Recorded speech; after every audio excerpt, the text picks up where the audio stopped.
You've liked the page. Okay, fantastic. So let's get this. I have so many screens open and I don't know why.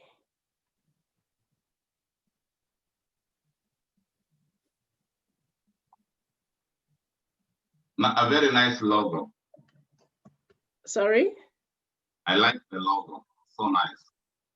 Oh, thank you. Thank you for that. I'm just showing off my creative side, which people don't know about.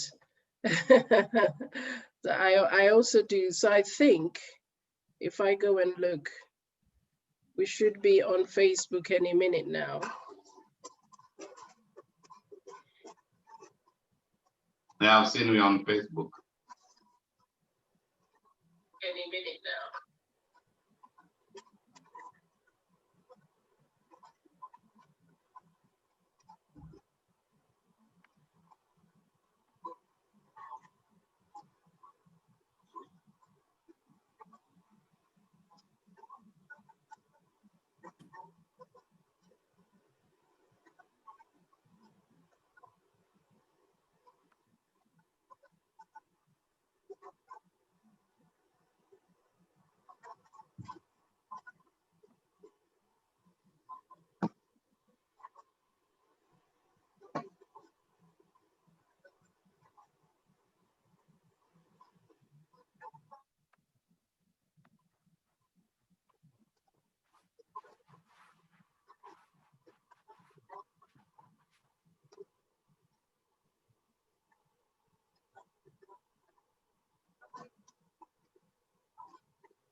So sorry, I'm going to do that again. I'm just waiting.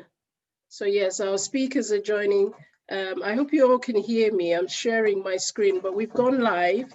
So welcome. And as we are going through the program, I'll be calling out the names of our speakers. So welcome. I'm going to just be silent for a little bit while this is going on. So stay relaxed and thank you for connecting.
So sorry, I've just been reminded that I'm not sharing the video. Let's go back. Apologies for that. Let's do this.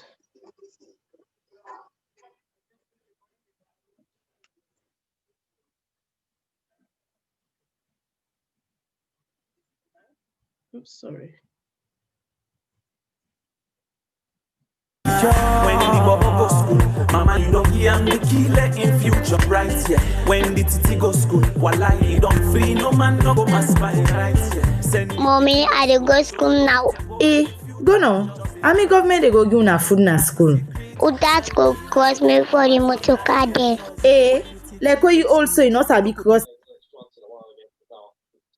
state today, you come there at your age and sabi cross for themselves. Go na street, police and bokude them go cross you. Agnes, not your government for men you picking for you. Now how you train you picking. Now so you go come out for work or find for you. You see how that you bobo Usman don wayward now. But Charlie, government don't say them they take care of we picking now. Why we for Yagba again? No, not all because we poor. It means say we not for able for train we picking them. Waiting right and wrong. No look like that you really picking. We just ask for go na street. You know it's kind person you go meet na street where you deny yourself that responsibility for go left farm. And I doubt if you can check your picking and school. The other time they know they girl picking now they consider abopa. We see big gist now for yeah man. I no agree so. Na then tia they lead to early marriage. Where picking a friend and difficult na school. It look like say school not encouraging drop out kind side. Papa do you beg no stress me for picking business. Ma tell you, we picking one land book. The land book. You know see what in papa beats me then they are. Na gender-based violence human do to you too. And the law no dey gree for am. Look the time where that boy been go rape Aina, where then charge him for rape and sexual penetration. Now through the Ministry of Children's Affairs, and I don't continue in school. This message they come out from the Ministry of Gender and Children's Affairs. Don't free no man no go mass by right? Yeah. Send you picking go school, so you go fit to poor and the future just the price. Yeah. Land book na this.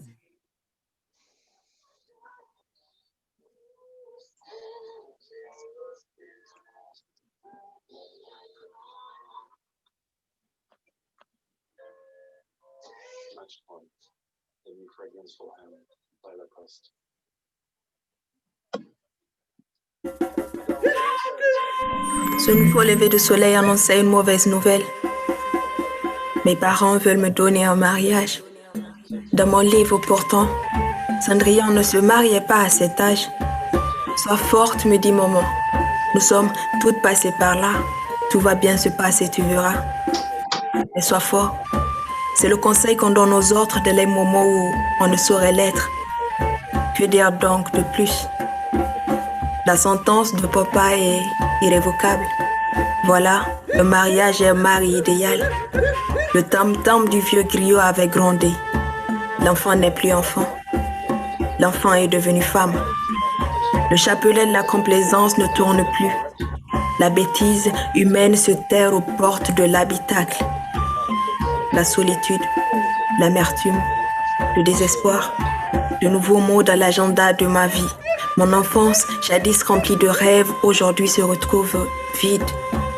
Le mariage tant dit sacré, face à mon jeune âge, allait se dévêtir de son secret. Dites-moi, comment donc une enfant doit procréer? Comment une enfant doit élever un autre enfant? Comment me priver de mon enfance, de ma nouvelle poupée toute neuve? Je savais jouer à la cuisinière avec des plats de sable. Mais alors, comment mettre de vrais plats sur la table?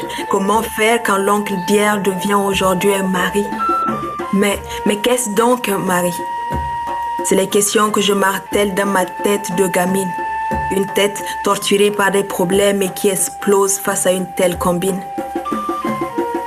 Ils prennent de la religion ce qui les arrange avec des dieux dits comme s'ils s'en servaient. Allez donc voir ce que dit l'islam des mariages non consentis. Ils m'ont marié pour du liquide. Est-ce là une raison assez solide? Je ne savais à quoi ressemblait une nuit de noces, moi. Mais l'enfer, Je l'ai vécu chaque nuit durant jusqu'à ce qu'il m'engrosse. Incapable de mener la gestation à terme. Maman, une fausse couche et me voilà stérile la vie. Papa, je suis de retour. J'ai entendu dire que lui demain se remarie. Lui, le violeur d'enfants appelé beau-fils. Qu'aucune loi ne le condamne d'avoir mis un point à ma vie. Lui dénoncer serait comme vouloir éteindre les flammes de l'enfer avec un seau d'eau peut-être. Mais je garde espoir qu'un jour arrivera la goutte d'eau qui fera déborder les consciences pour qu'aucun enfant ne cesse de vivre. Que jamais un enfant ne cesse de vivre.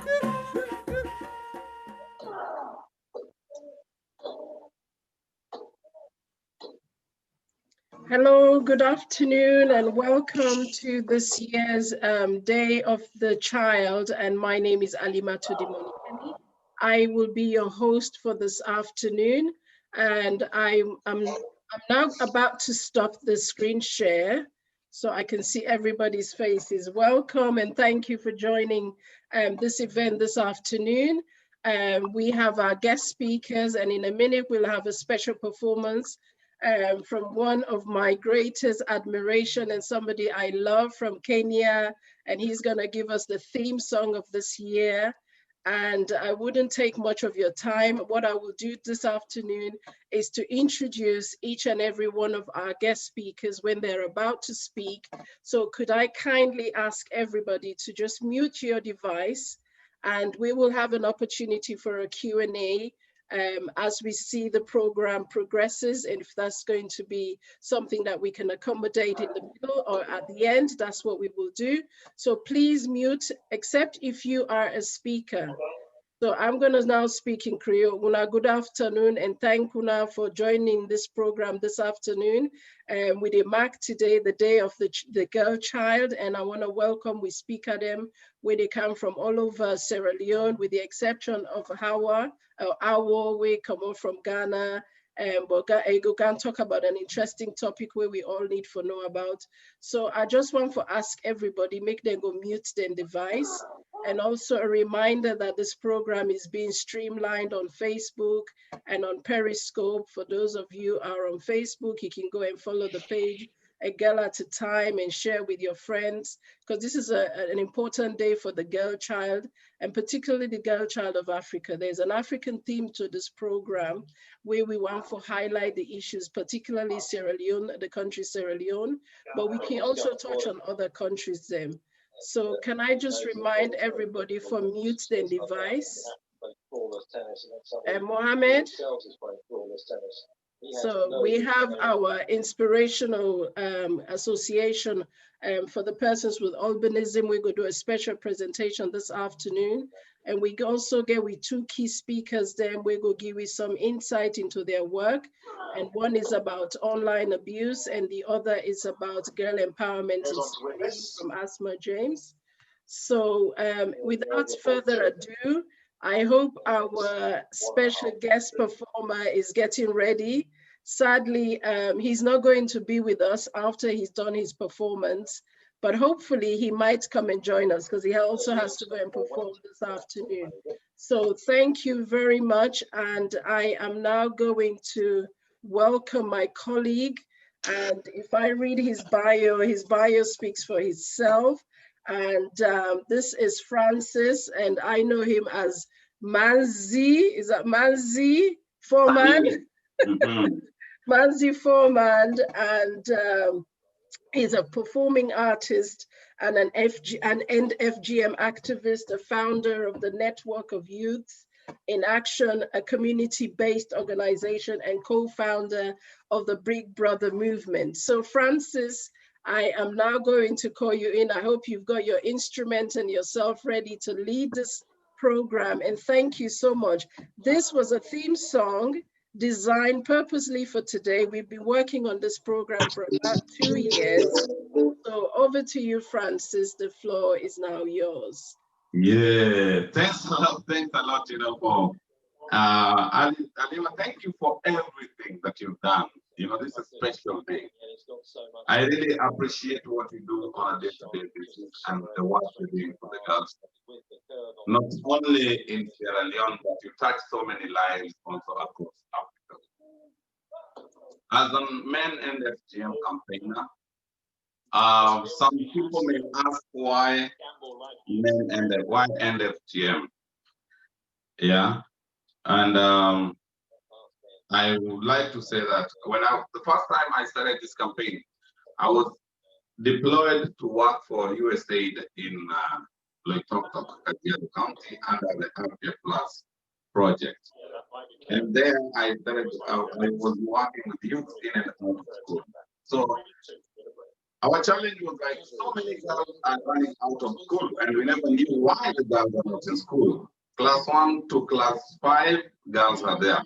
From class 6 to class 8, we have 2 to 0 girls. And I was really disturbed. So I wanted to dig into the Maasai community and know why. And that's why you can see I have this, the Maasai attire. This one represents the Maasai at large and the work that I've done in their communities. Because people kept on asking me, Francis, your community does not practice this, and why are you doing this? And I told them, no, FGM is not a community problem. It is a universal problem that we should tackle it, all of us. And after seeing a young girl die after being mutilated because she was pregnant, and in the community they believe that a small baby cannot give birth to a baby. So they said she must undergo female genital mutilation so that when she gives birth as a woman. And she lost the baby and lost her life. So since that day, I decided and I said, no, I'll work with everyone, everywhere, and I'll do my level best to see that we campaign to end female genital mutilation. The song that I'm supposed to do today, or I'm going to do today, the history of this song is from very far. I talked with Alima on this project called Sauti Mtoto, and using music as a way to reach out to communities. And it was it early this year or late last year? Yeah, so we decided to see that we will use music as a tool to educate communities. And that's why this song is called Tuwatete. Tuwatete in Swahili, in English, it means let's defend them. So we want to defend all our girls, Sierra Leone, Gambia. Yeah, my brother from Gambia, I'm with you. We will work together and make sure that we defend our girls from Senegal, Sierra Leone, Kenya, all the 10 hotspot countries. And next year, God willing, inshallah, we will be having the launch of Sauti Mtoto music project, which will be during the International Zero Tolerance Day. We'll be launching 10 artists, an album of 10 artists from 10 communities singing about Sauti Mtoto from their own vernacular language. Without wasting much of your time, let me go straight to the music and entertain you and make sure that you enjoy this music. Tuwatete. Oh yeah, yeah. Oh yeah. Unyanyasaji kwa wakina mama, mana yamenifika shingoni minaongea. Unyanyasaji huu wa kijinsia, tuwape nafasi wasonge mbele. Wanawake wanaweza yeye, elimu safi vipaumbele.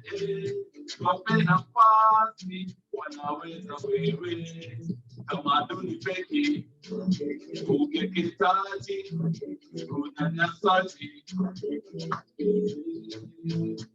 ulawio, ndoa za utotoni, jamani.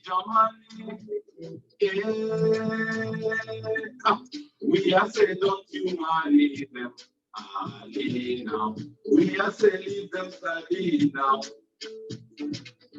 We are saying don't you marry them early now. We are saying leave them study now. Hey. Colo, colo, colo, colo, dancing. Yeah. Colo, colo, colo, colo, dancing. Ati. Colo, colo, colo, colo, dancing. Colo, colo, colo, colo, dancing. They are alive. Depends on me and you, they are alive.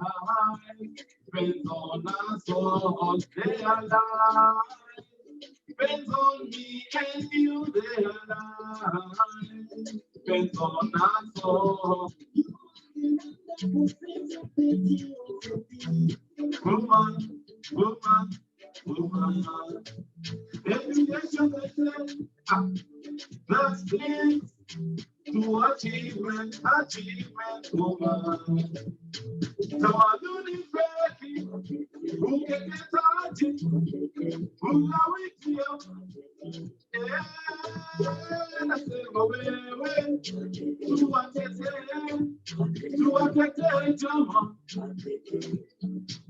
Together you understand, we are saying, don't you worry them. We are saying, them study now. Let's study. We are saying, don't you worry them. Now. We are saying, them study now. I say, go, colo, colo, colo, colo, dancing. Colo, colo, colo, colo, dancing. Colo, colo, colo, colo, dancing. Oh, colo, colo, colo, colo, dancing.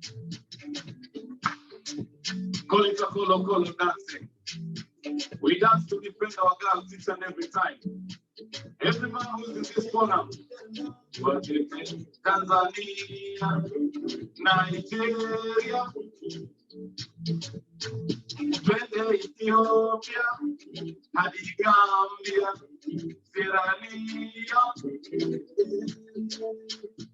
Sierra Leone, Egypt, Burkina Faso, na Africa, Zima.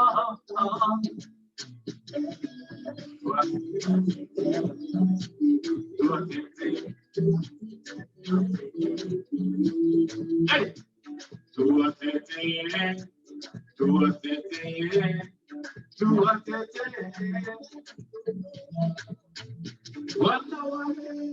yes, the message of this song is straight forward to the point. Tuwatete means let's defend them. Let's defend our women. They have the right to live. They have the right to education. They have the right to clean water. They have the right to sanitary towels. They have the right to good health. Please, my brothers and sisters, and all, especially my brothers who are on this forum today, I want to challenge you with one thing. Defending a girl child does not mean you're less of a man. Defending a woman does not mean you're less of a man. In fact, defending a woman and a girl means you're protective and you're more than any other thing in this world. God gave us love and we should share this love. Let's protect our women. Let's protect our girls. South Yamtoto will be launching it in February next year, so feel free. Anyone who wants to reach out to me, you can get my number from my sister, or you can check me on Facebook as Odiambo Otieno, Mama Komanyo, or Msani Foreman as my artistical name. On Instagram, the same Msani Foreman. And Francis the activist on my activist page on Instagram. Thank you, Alima. Thank you so much. Thank you so much, Francis. Let's give Francis a round of applause. Thank you so much. And what a theme song. So anybody that wants this song, you can use it if you have a program promoting girls' rights and talking about girls' education and getting girls back into school. You can use this as a theme song. Sierra Leone is in there. So as this is a Sierra Leone-led program, we want everybody to connect. But thank you so much, Francis. I know you have to go now, but always stay connected and let's do things for our girls in Africa. So I'm going to share my screen now with the audience whilst I introduce the next speaker of the program, which are just lovely people I met recently. And this is the Sierra Leone Association sorry, the Sierra Leone Association for Persons Living with Albinism. And we have their leader, the current team project manager, Mohammed. Mohammed, I am going to invite you to tell us about your work in Sierra Leone, particularly the challenges faced by people living with albinism, particularly around discrimination and attack and abuse on women and girls.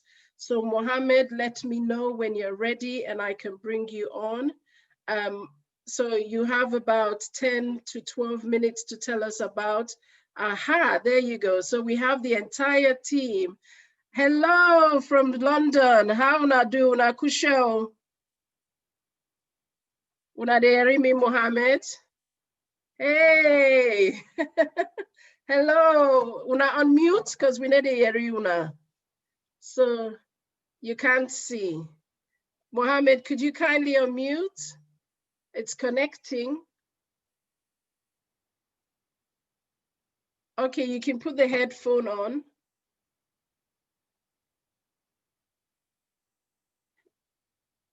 So we have a bit of a delay, but let's give them the opportunity to log on because they've been working on this for quite a while now. Una dey hear me? So use the headphone. Use the headphone. Yeah, use the headphone. Yeah.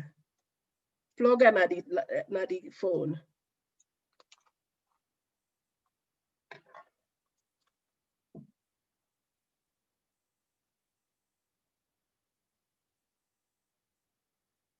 So there's a bit of a technical glitch, but let's give them a little bit of time. I'm going to call them on WhatsApp. They've practiced this for a few days now. You can't hear us. Let's see. Oh, so when I call on the phone, I think they're using, una dey hear me now?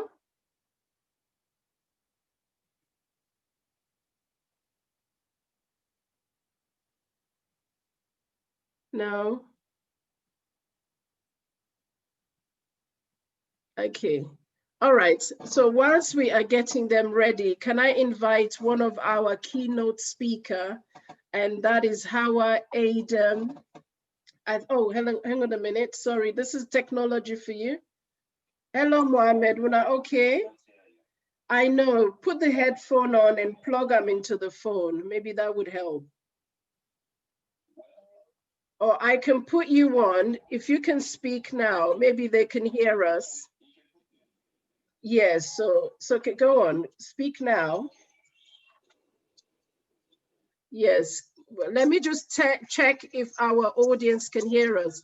Can you all hear us by giving us a thumbs up? No, it's okay, we can hear you, Mohammed. Just go ahead. Introduce yourself and then tell us about your work and what you guys are doing in Sierra Leone. So tell the audience there about you, about the work they do, and then your colleague can speak to we all back, yeah? So go ahead.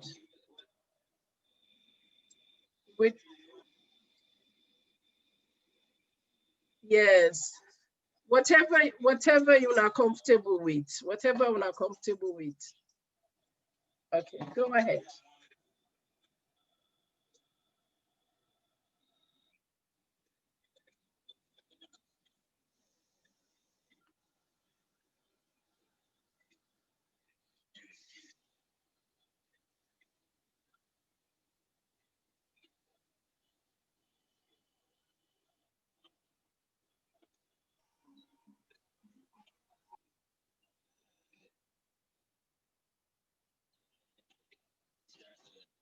Fantastic. So Mohammed, I know say when we talk, you talk about some issues there where people that way they live with albinism, they go through now Sierra Leone. Una just want to highlight some of them problems then they will they encounter.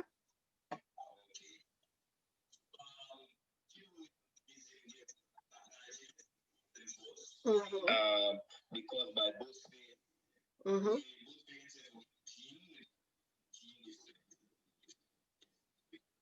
So people that know that before see, not the mama or times the mama they always they do. People they see the mama they call the mama Yes, just go ahead, Mohammed. We dey hear you. So we for try for know that first.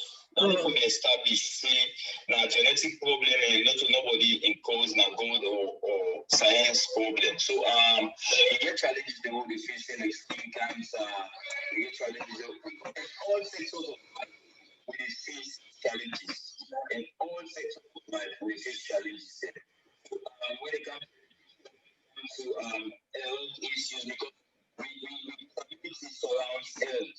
So health very, very paramount because on too much then will possibly Okay. with all that being said, I want to let them to clear as you said. Yeah, so Unaka inside because now that's what. Yes, that's right. So good afternoon, young woman. Yes, of course. Hello, but before you, I know your name, but I want to let you tell the world waiting are your name and your surname. Yes, so Wara, tell me waiting are the challenges there because this is not an opportunity we want for raise awareness in the country so that we're gonna waiting for do and for help and support people the way they live with albinism. So tell me about you, your challenge where you face.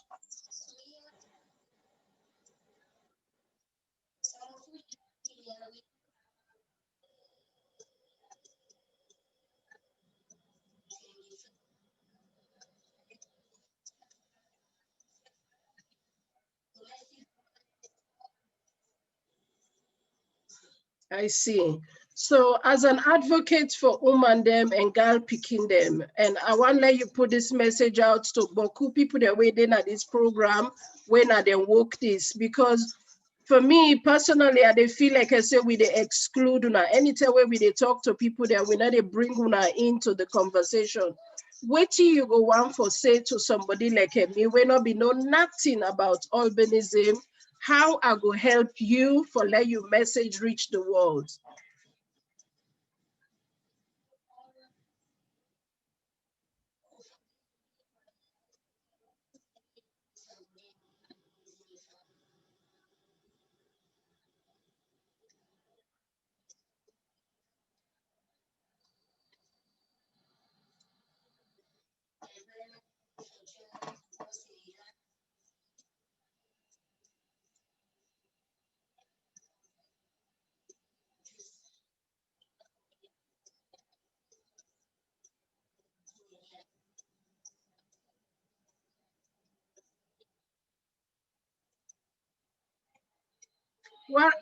What are you telling me? You tell the world, don't be shame.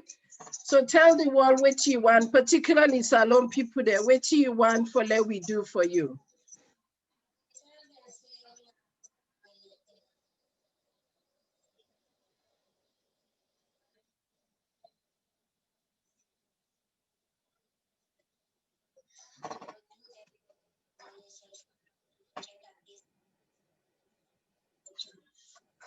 So Wara, I know say me when we talked the other day with Mohammed, he talk about this thing about education.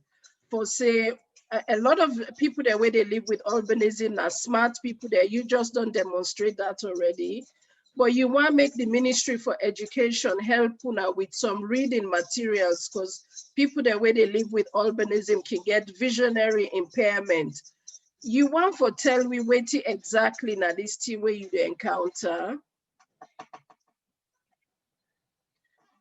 I say when we talk the other day with Muhammad, we talk about the challenges that we they face in education, particularly with unayai problem. You want for tell me waiting the Minister for Education or the ministry can do for help una?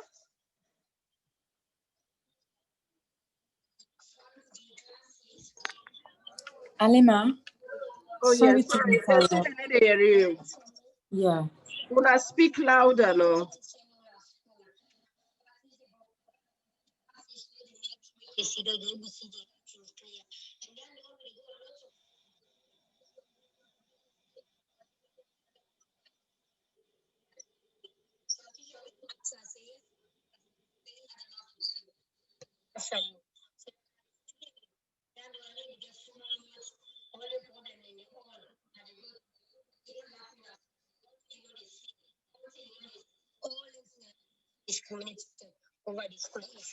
Okay, Wara, just hold on a minute. Make her just explain.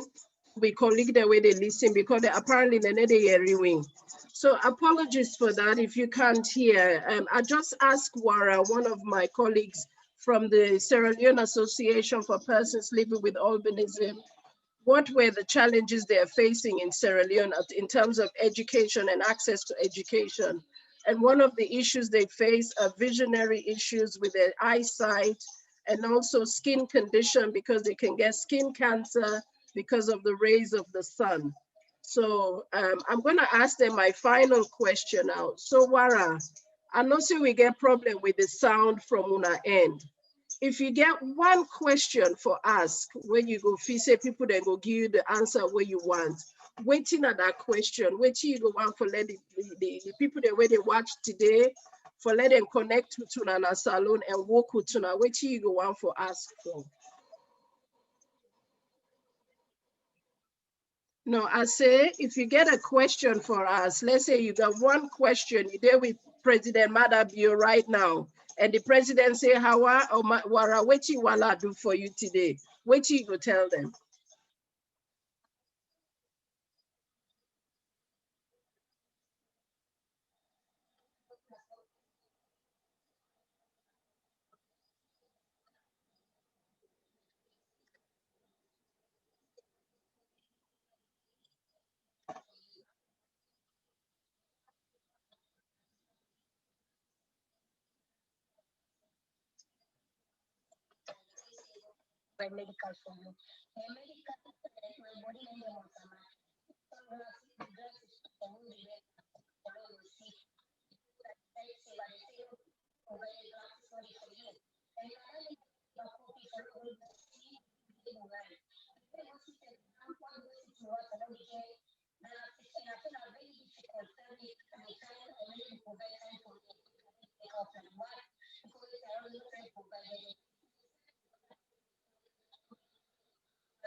Okay, so thank you so much, Wara. Let just explain to the people the way you say. I just paraphrase what you say, okay? Because you said a lot of important things, but what Wara is saying that the challenges that people with albinism face in Sierra Leone when applying for jobs is discrimination. Usually employers will not give them the job just by the fact that they've seen them with albinism. And also when she goes to the hospital or women and girls go to the hospital, there's also discrimination where they're not given equal access to health with the same as everybody else. So I'm going to ask Wara and her colleagues to stay on the program whilst we invite our next keynote speaker. So thank you so much for understanding. I apologize for not having the volume on their end. But so Wara, Mohammed, Awala, when I wait, I hope when I go stay with me till the end, because if people then get any other question, the way they go on for ask una go there available for answer the question them, yeah? Yes, Abna, that's Abi just want Bintu coming now. So Bintu, over to you.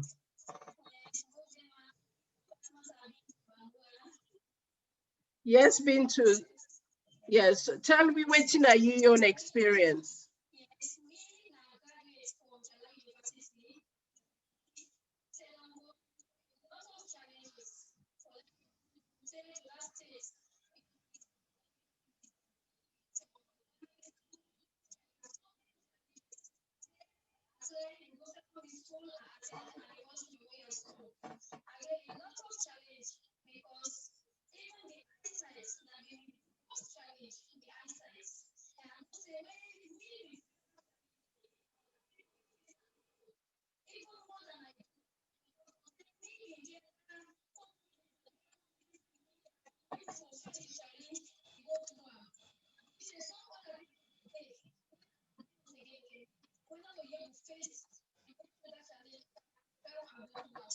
Mm-hmm.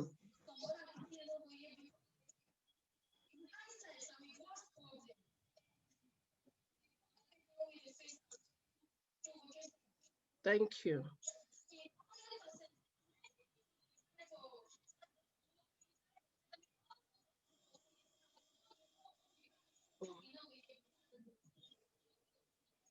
Mhm.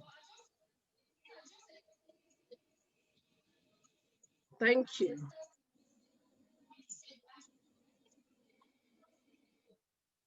Fantastic. So, Bint,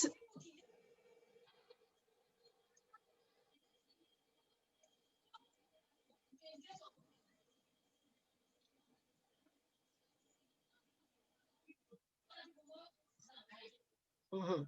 Thank you so much, Bintala. I just explain what you say because people are not hear because of the volume. So, waiting Binta just say is say in a graduate from Injala University, and sadly, like everybody else, we get albinism. It suffer for go through the studies alone, and then obviously finding employment. And it said during his school days, people then they provoke him, then they tease him. So for we non-Sierra Leonean speakers, what Binta was just saying was that she's a graduate of Injala University in Sierra Leone, one of the most prolific university in terms of work around agriculture and all other studies. Now, she said going through the university, she struggled as a student. And also during her school, she sort of encountered a lot of, when we say provocation in Korea, it simply means people will tease her, people will bully her, or people will mock her for being somebody with albinism. And throughout her life, and as you can see, she's still a young person, but has encountered a lot of discrimination, and people sort of tend to discriminate constantly around them. So Binta, my final question, and just like I said to Wara and Mohammed, I hope say you go stay with me throughout the program in case people then get question. If you get one question for ask for this country and the politician, like the president, the ministers, them way for help, waiting at the question where you get, and so community at large, the society, what do you want for ask we all for let we go do?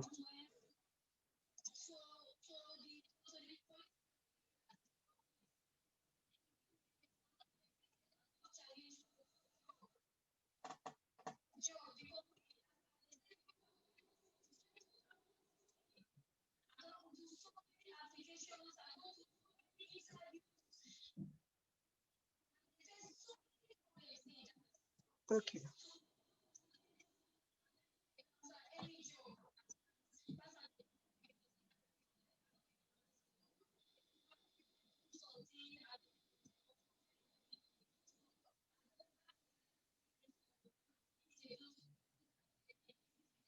Okay. So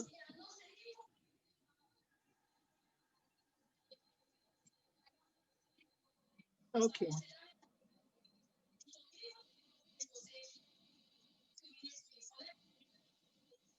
Thank you so much, Binta. So what waiting Binta just say is say for in the big ass way it gets because you don't Binta, you mind if I ask what you graduating, what you studying now in Jala?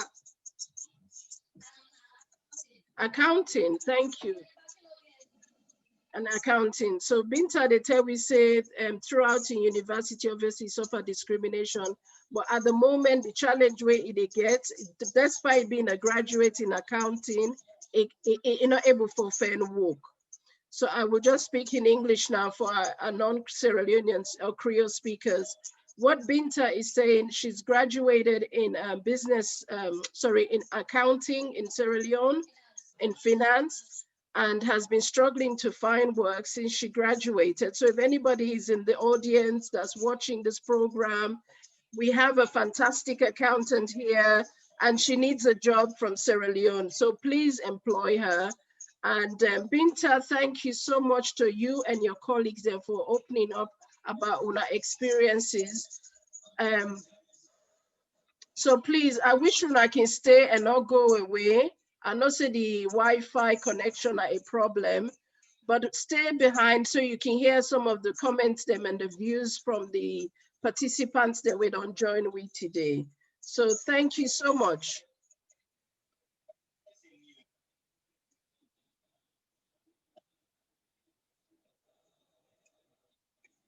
Yeah, so if you could watch Facebook, maybe watch Facebook and see if una go hear it from there. Yeah. Okay, so thank you so much. Thank you very much. And Ladies and gentlemen, that was the Sierra Leone Association for the Persons Living with Albinism. And as you have heard from Wara, Binta, and Mohammed about their challenges, once again, apologies that we couldn't hear directly from them due to the connection system, but we will do our very best to bring out the best out of these young people in the coming months, if we could. So I'm going to now invite we next speaker, the Wigo can talk around protecting girls online and give we a concept of what we need to learn about. But before we do that, let me just watch this quick video where they talk about issues of online abuse.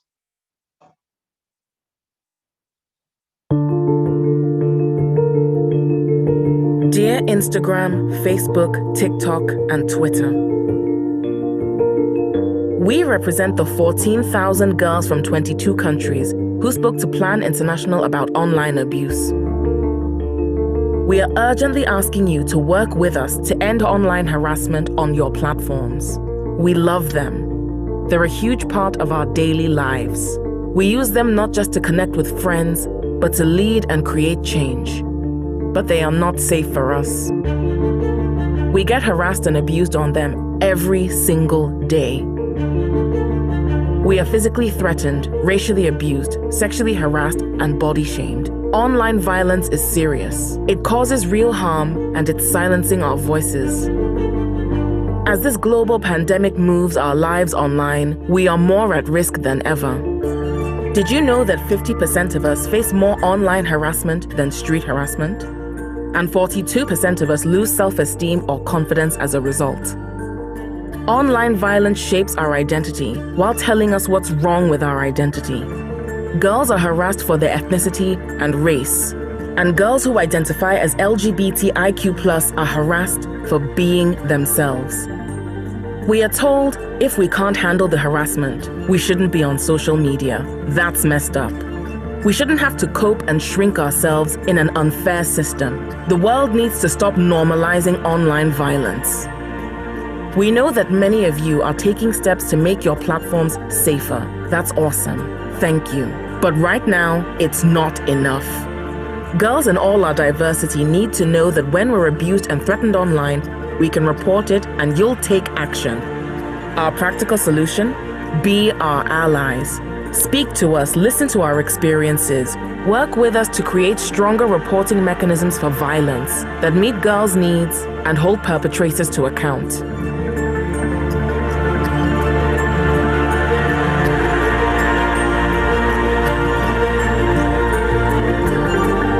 The time to act is now, so girls are free to be online. We'll be waiting for your call.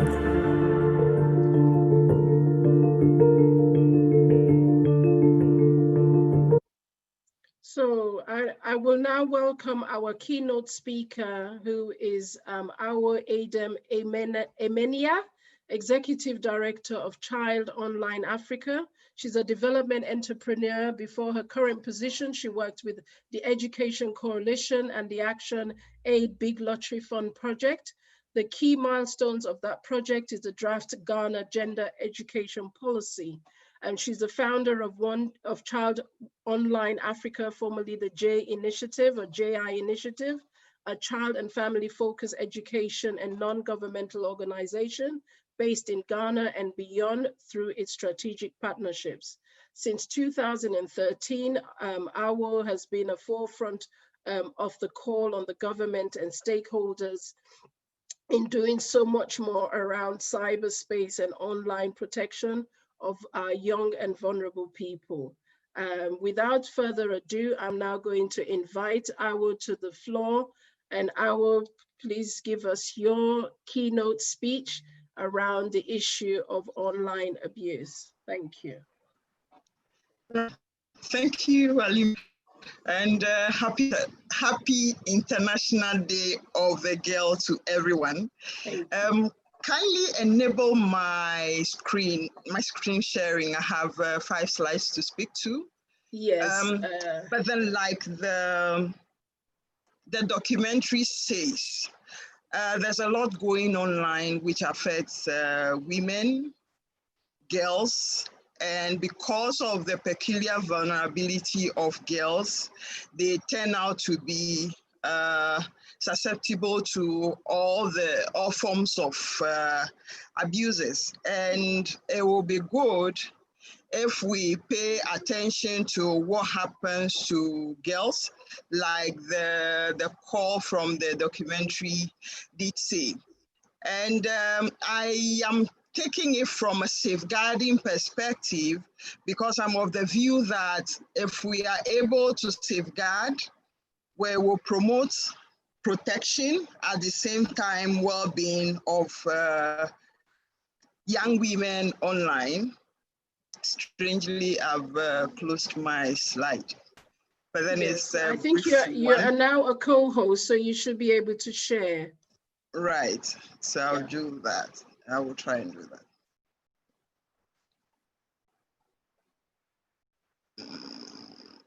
All right. Yeah, here we have it. Right, so it's an information superhighway. How are we relating on the space? Coercion is there, deception is there, all forms of tricks are there. Relationships happen there, genuine, fake, and every other thing. Crave for social media likes. The thinking that it's okay for me to seek validation in a digital space has become the in thing for most young women especially. And I would say that the story is not different in terms of the abuse that every young lady or woman faces. But the key thing is that all of that happens at the fingertips of a predator or a perpetrator. So it's got to do with the keepers, no longer a situation of us having to do anything more. So the call is necessary in as much as research says that 80% of abuses online can be prevented by humans themselves, and it's just 20% which can be done by technology. And so we understand the nuances of that percentage. It will be very difficult for us to position ourselves to ensuring that the right thing is done online. So I kind of categorize the psychological tricky, which is also called human hacking, into 4 categories. The first one is more like profiling or connecting with the victim, which is, oh, okay, I'll send you a friend request and then you are connecting. After the friendship is established, what happens? Exploitation happens, or after exploitation, then execution. Sometimes execution takes place immediately. For instance, someone asking you to send me this amount of money, probably you might have had a video call with a person and the person films your sexual act and kept it to kind of blackmail you. So in that case, after relationship building, execution of their plan happens. And most often than not, when a perpetrator is reaching out to someone, it's obvious. Sometimes it looks too true to be true, to be good. It looks too good to be true. So again, we as young women would have to have our senses up and be sure that we are safeguarding our spaces, because in as much as we don't do darkness in real life, it will be good for us to also be sure that we don't do darkness online. That by darkness, I mean unsafe spaces online. And I also encourage people to have an exit plan. So what do I call an exit plan? An exit plan is essentially what can put you off online. So someone comes to comment on your photo, which you don't like. You should have the option to either block the person or unfriend the person. It is in your right to do that. If you are not able to do that, then the person is controlling you. But that space, so long as it's your username and everything, belongs to you. So it's important we take that charge of the space. And again, sometimes it's okay for us to be paranoid. sometimes you need to just think, no, this doesn't look okay. So why am I here? Why am I allowing this? So again, that one is necessary for us to get going if we can enforce some of those rules in our spaces, because then again, they won't find us weak. The third thing I would say is we don't necessarily have to trust the settings. If the service provider says, I am doing an encryption service, or I'm providing you with a system which is safe, you have to go the extra mile to review the settings occasionally. Just like recently, Facebook has merged Messenger with WhatsApp and the normal Instagram. What are you going to do? What are the issues there? Would you want to be snoozing people when they come into your space to offend you, or would you want to block them, or would you want to unfriend them? That goes back into our exit plan that I spoke about. So you need to have that in place. But then again, stakeholders in one way or the other contribute to the abuse of young women or girls. What do I mean by that? Sometimes we use software programs to edit the photos of these women. And we know, sometimes we know people who do such things.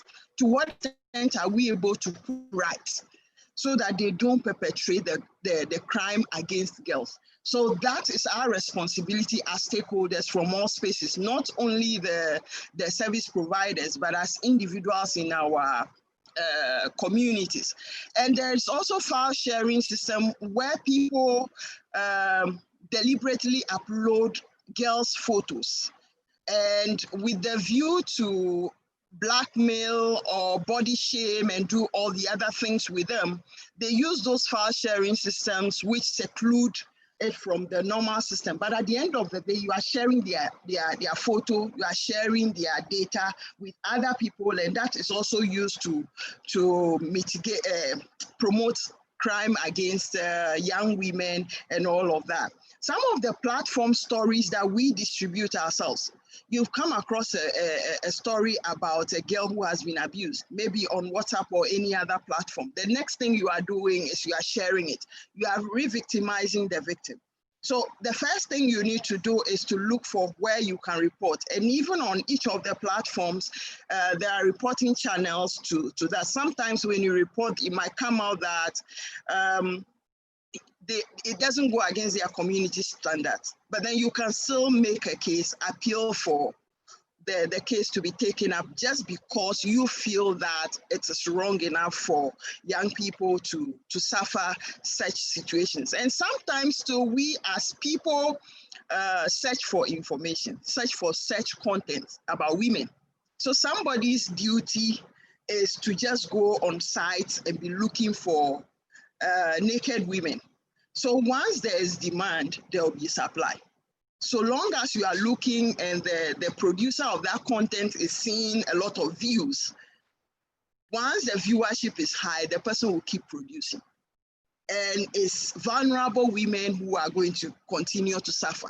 So for me, it's important that as people who are observing this International Day, it will be good for us to take action in our own spaces as Africans, as Ghanaians, as Sierra Leoneans, to ensure we don't perpetrate the crime against girls and young women in general.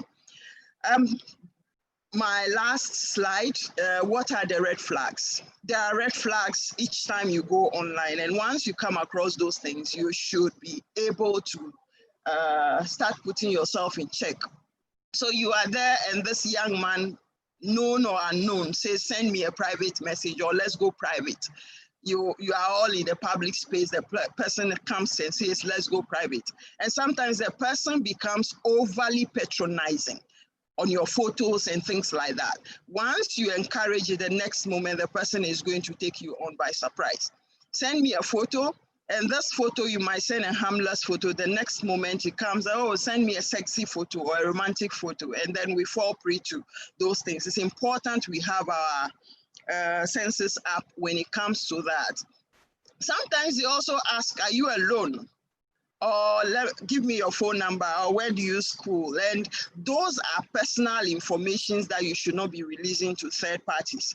So long as they are personal information, if you don't know the person, you don't encourage it. Even if you know them, sometimes it becomes harmful because the person might be a suspicious person. So you need to look out for the right indicators before you can be giving such information. And sometimes they also trick you into saying that I want to give you a job, or I want to give you an employment. And again, that is also a sign of social engineering or human hacking. And sometimes they come and they seem to be concerned about your welfare or well-being. Oh, you don't look happy. Is everything all right? Don't be swept by that. It's a trick. And the almighty one, which every lady seems to be melting for, is I love you. The moment the person says I love you, it's like, you've been swept off your feet. And it's not the way to go. So this is where I wish to leave it for now. There are resources that we can download and share. They are on our website. So if you have time, you make time to go there and have a look. Thank you, Alima, for the opportunity to share my thoughts briefly on this one. Thank you so much, Hawu. If you can stop the screen share, and then because I have a question to ask, and I'm glad you said you have some resources.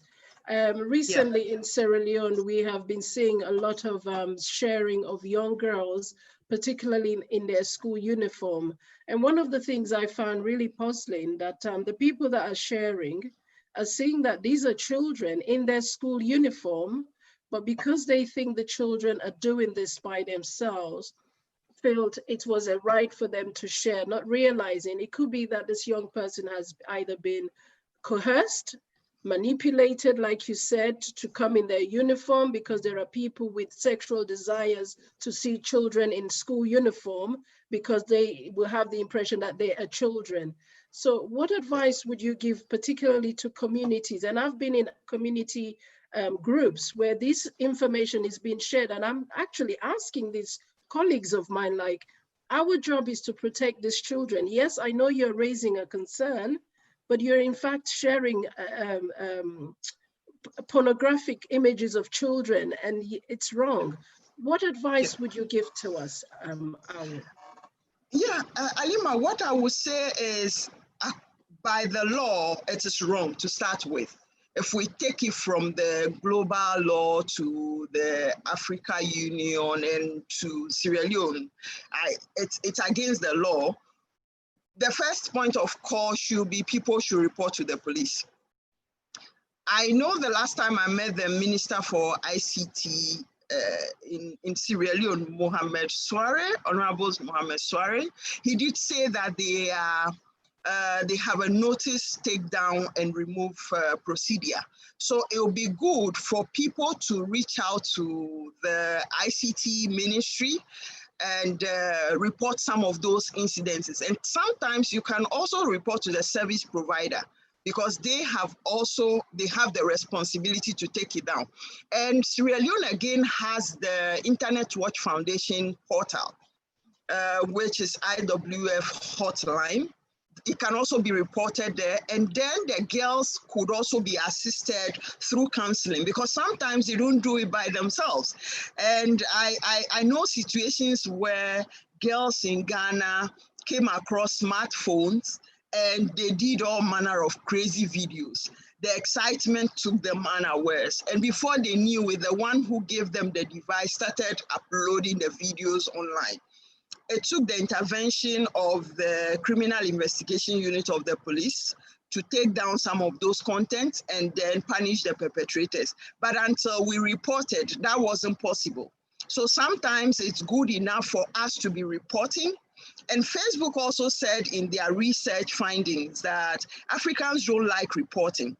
So sometimes it's difficult for them to design solutions for us which would address our peculiar needs. So again, it's important, whichever platform it is, you click on the reporting portal or channel and have the issue reported. And at country level, the Internet Watch Foundation is there, IWF Helpline. I've forgotten the exact organization that mans it, but then I know the ICT ministry is also open to that. And even the service providers, as the mobile network providers, should be responsible for that. Thank you so much, Awen. What I'll be doing is trying to cut this clip where you have said who exactly is responsible, and hopefully we will share that amongst our colleagues with the view that it will get to the relevant authorities. But I also want to share some tips, because this is also an area of work I am doing, which is online safety and security. But people can simply do things like check your iCloud setting. You can put your default into not sharing, or where you have a password protected saving device where you save your photos and your file, because people can access. And I've even done that myself in trying to set up my children's mobile phones. I'm able to see the communications that they're having. And I think it would help for us to share those tips with parents. But thank you so much. I wish you can stay with us. And with I hope within time. I'll stay a bit. I'll stay a bit, and I'll be sharing. We have one of our resource that's we call it Teams. Talk to your child, agree with your child, engage with your child, manage your settings with your child, and secure the space with your child in Crew. So I'll share that with you. Yes, I'll upload that in the chat. Most of the people on this. Most of the people that are logged in onto the Zoom are actually, a lot of them are advocates, and I want to sort of rally them to share this information, because I think it's because we are not so known about online safety. We are not aware about online safety, and I think it's a new area that we need to sort of hone in our expertise and knowledge with the view of protecting our girl child for the future. But thank you so much. And I'm now going to share my screen, because I want to now introduce our next speaker, who is none other than someone I really admire for her work with girls. And this is Asma Kamara James, award-winning broadcast journalist, founder of the Black Tuesday movement in Sierra Leone, and recently her pet joy and a baby that she has just created is the Girls Plus initiative. And Asma is also the founder of the Asma James Foundation. She's the 2016 Mandela Washington Fellow under the Young African Leadership Program. And in 2019, she became the BBC 100 Inspiring and Influential Woman Changemaker. Asma James is passionate about women and girls issues, and I will, with honor and privilege, welcome Asma James to this event. And thank you for taking your time to be with us today. And please tell us, I mean, I know we sent out the topic, but we want to know, what is Girl Plus about, and why are you so passionate about women and girls empowerment? Thank you very much, Alima. I am so excited to be here this afternoon to listen to colleagues who, like the last speaker, I am very inspired. But first, I would like to congratulate all the girls worldwide as we celebrate this day today. I am also a girl, and especially those who, who are going through all forms of abuse and who cannot speak. So like you said, I am a journalist, but also passionate about women and girls issues. It all started in 2017 when we had the 5-year-old who was brutally raped by her uncle, and she can't walk anymore. And so my advocacy started there full time. And after which I formed the AJ Foundation, which basically was to talk, advocate for these young girls. But then it became bigger and bigger, and I have work to do. And it was again established to be mentoring young girls. But then later I realized it's becoming bigger. So I have to now dedicate a whole program to advocating for women and girls. So I formed, we have lots and lots and lots of issues. And many a time we speak for girls alone, forgetting the boys are very, very crucial in all of these, especially for our young girls. So I said, okay, and I had a meeting with boys and girls in 2017. And in that meeting, I realized girls could not actually express themselves where boys are. You see the boys taking charge of conversation. And then I said, okay, now we need an organization that will, will encourage both boys and girls in sexual and reproductive health education. So then I formed the Girls Plus. Girls is actually because I advocate for girls, and then the plus is for boys, and plus boys and men, because we now need to engage both boys and men. And so basically, Girls Plus is a non-profit organization that is driven by community level intervention aimed at providing adolescent sexual and reproductive health rights services education to boys and girls, like I said, adolescent boys and girls in Sierra Leone. So we have two issues we are doing, two critical issues facing young adolescents in Sierra Leone, but especially girls, is the high drop of girls from school, which we have different problems. One is teenage pregnancy, which is so high. The other is sexual abuse, which is also is on the increase in Sierra Leone. So recently I was on air when I had one of the reporters coming from the provinces to say, out of, just for one district, out of 63 students who took both the primary and the secondary exams were pregnant. So there was this, in the last administration, there was a ban on pregnant girls after Ebola. That's when you're pregnant, you make sure you don't come to school. But then when this new administration came in with a very young minister, he said, no, these girls, they have the responsibilities. Someone is pregnant, you don't know who pregnanted this one. You cannot suffer me alone for getting pregnant. At the same time, if I'm able to go to school, let me be allowed to go to school. So they have this project that is called the Radical Inclusion. So after, I was against girls going to school when they are pregnant in the first place. But then when we saw that girls actually went to school, took their exams, and some made it to the next class. So I said, okay, now we need now to look at these young girls who are pregnant and who are actually going to school. So Girls Plus, we actually working with the Ministry of Education to put together all these data that shows how many girls actually went to school and how many took their exams, how many made it to the next class. And the problems, like I said, is when you talk to these girls, many of them are being pregnated by uncles, by people they know. And sometimes these girls, especially for the younger, the one taking the NPSC is actually the ones in primary school taking their final exams to secondary school. These girls are below 14 years, I can say. And so if 14-year-old girl is pregnant, who pregnated that girl? It must be someone older than him. That's rape in Sierra Leone. So Girls Plus now is working with the ministry responsible for this, that if my girl, especially the ones in taking the NPSC exam in junior school, like Form 3, those taking the Becker exams too, most of them are below 18 years. And here in Sierra Leone, if you have sex with someone below 18, that's rape.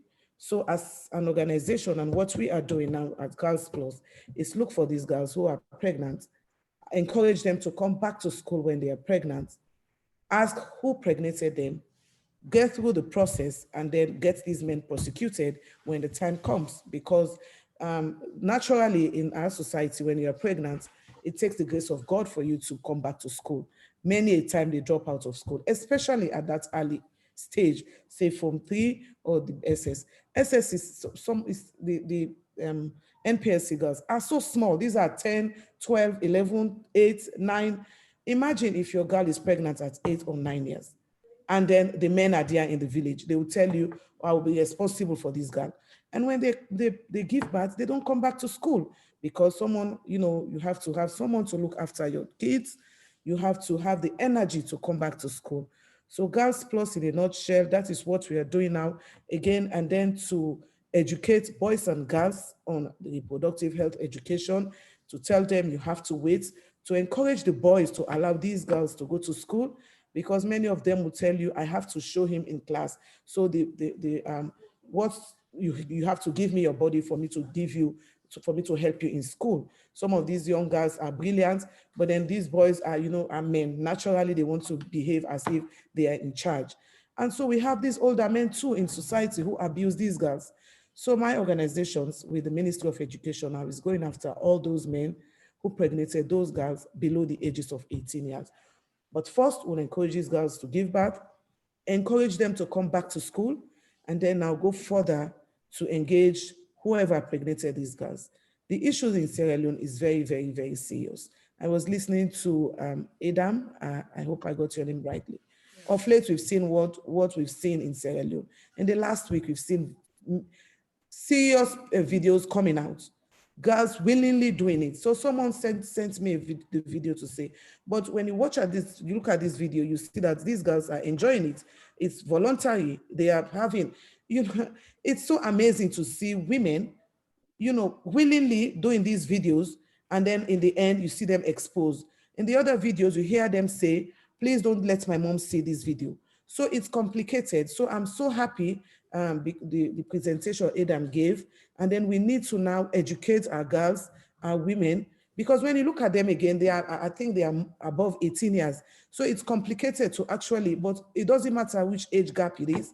The fact is, where you don't have to make sex videos for someone because the person says, I love you, or because the person is pretending. And sometimes they video these girls, they don't know. Sometimes they know. So it's willingly, sometimes you don't know. So we have a big crisis in our hands as campaigners. You want to campaign on rape, you want to talk about girls come to school, and then you see another event coming up. So we have a crisis as women. We need, as campaigners, as advocates, to come together, to collaborate so that we can see. I also had here Madam Aidan talk about, we have to report. It's difficult here. We all know in Sierra Leone, it's difficult. You report these issues, it takes forever for the results to come out. But then with campaign, with messages, with collaboration, between Ghana, Nigeria, Sierra Leone, one message, one voice, we're send these messages out to these young girls, and then we'll see that it will minimize. And if girls are watching, men, boys are watching this program, please, please, God made sex to be done behind the scenes, that it should be done behind the scenes. And when it's done behind closed doors, it should be left there. You don't have to video me because I love you, or because, and then in the end, you ask me for something and then you just publish it. Look at the ones with the last school girl. That girl, it only took the grace of God for her to come back to school. So it's very, very, we have a crisis now as women. So let's come together. Let's help our young girls. Let's encourage them. Let's, the mothers too, the parents too, be able to encourage these girls. When you're pregnant, you make sure when you give birth, you come back to school. If you're able to come to school when you're pregnant, you can. And then so we can see a society where women can realize their full potential.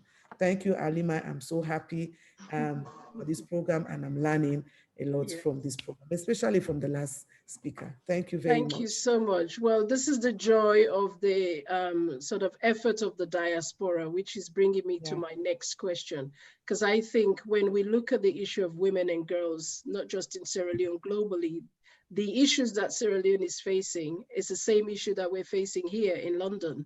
Online sexual grooming, it's called. And a lot of these girls, though it may appear that they are willing participants in the recording of these videos, what they are not aware, because the idea behind whoever is recording them has probably seen a porn. A lot of young boys have seen porn, and they measure their sexual activities and their involvement around sex and sex interaction based on what they see on pornography. What can we in the diaspora do to help your work, particularly with this, like you said, it's a concern at the moment, it's a crisis.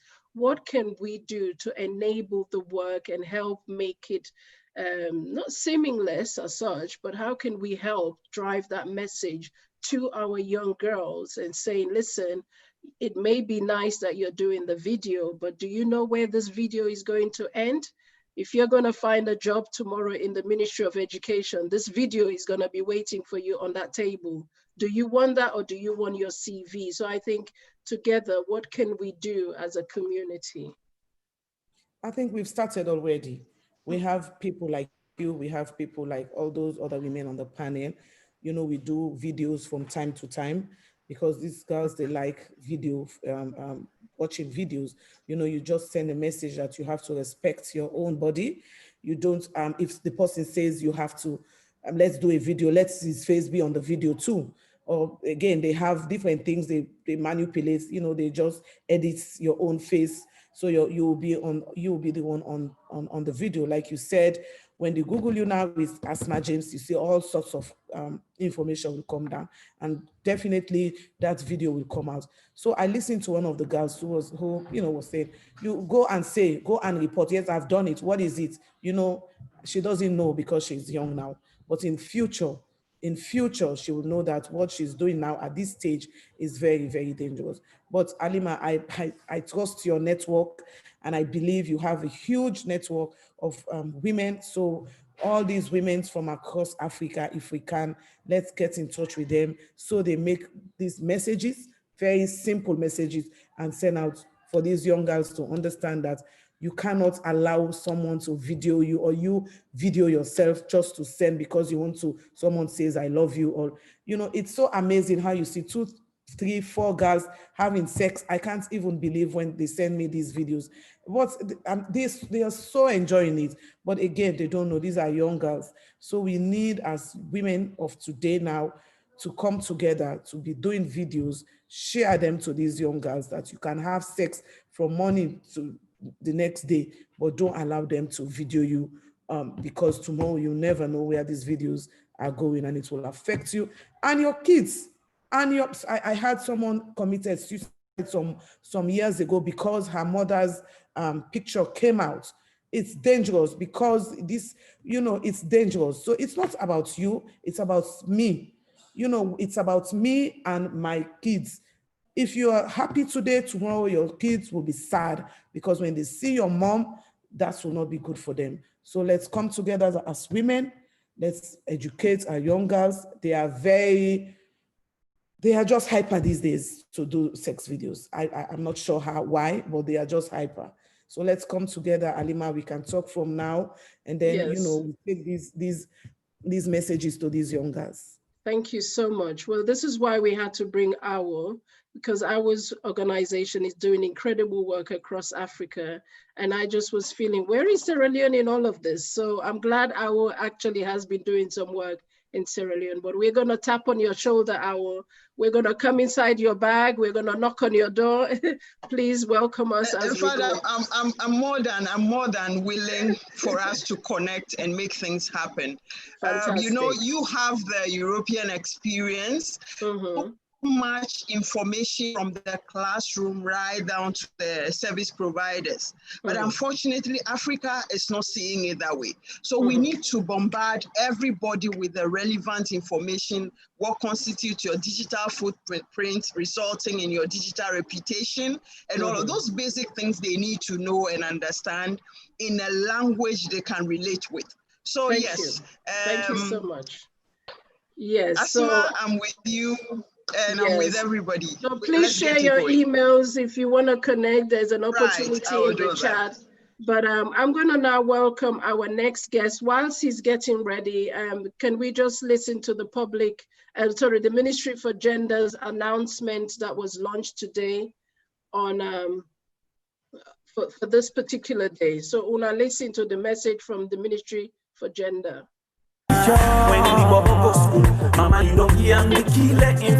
Sorry, I don't know if I shared my volume. Okay, yes, sorry.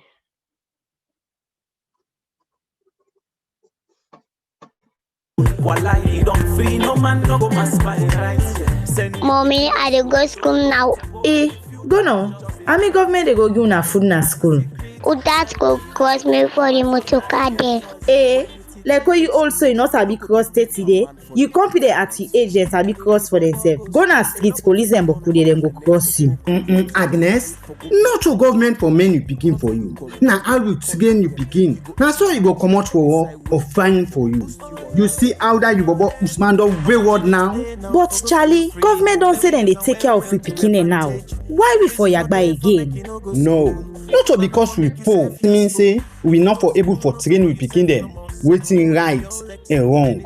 No look like that you really pikin wey just ask for go na street. You know which kind person e go meet na street wey you deny yourself that responsibility for go left farm and na doubt if you can check your pikin in school work. The other time they know dey girl pikin na dey consider abopa wey see big gist na for him man. I no gree so. Na den tia dey lead to early marriage where pikin dey find am difficult na school. E look like say school no encouraging drop out kind side.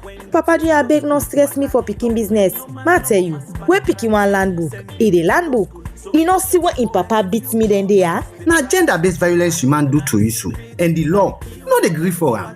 Look the time wey that boy bin go rape Aina, wey dem charge am for rape and sexual penetration. Now through the Ministry of Children's Affairs, Aina don continue in school work. This message dey comot from the Ministry of Gender and Children's Affairs.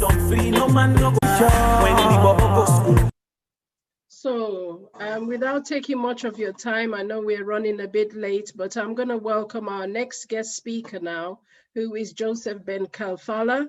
He's the principal of the Center for Memory and Reparations and founder of the Geneva Project.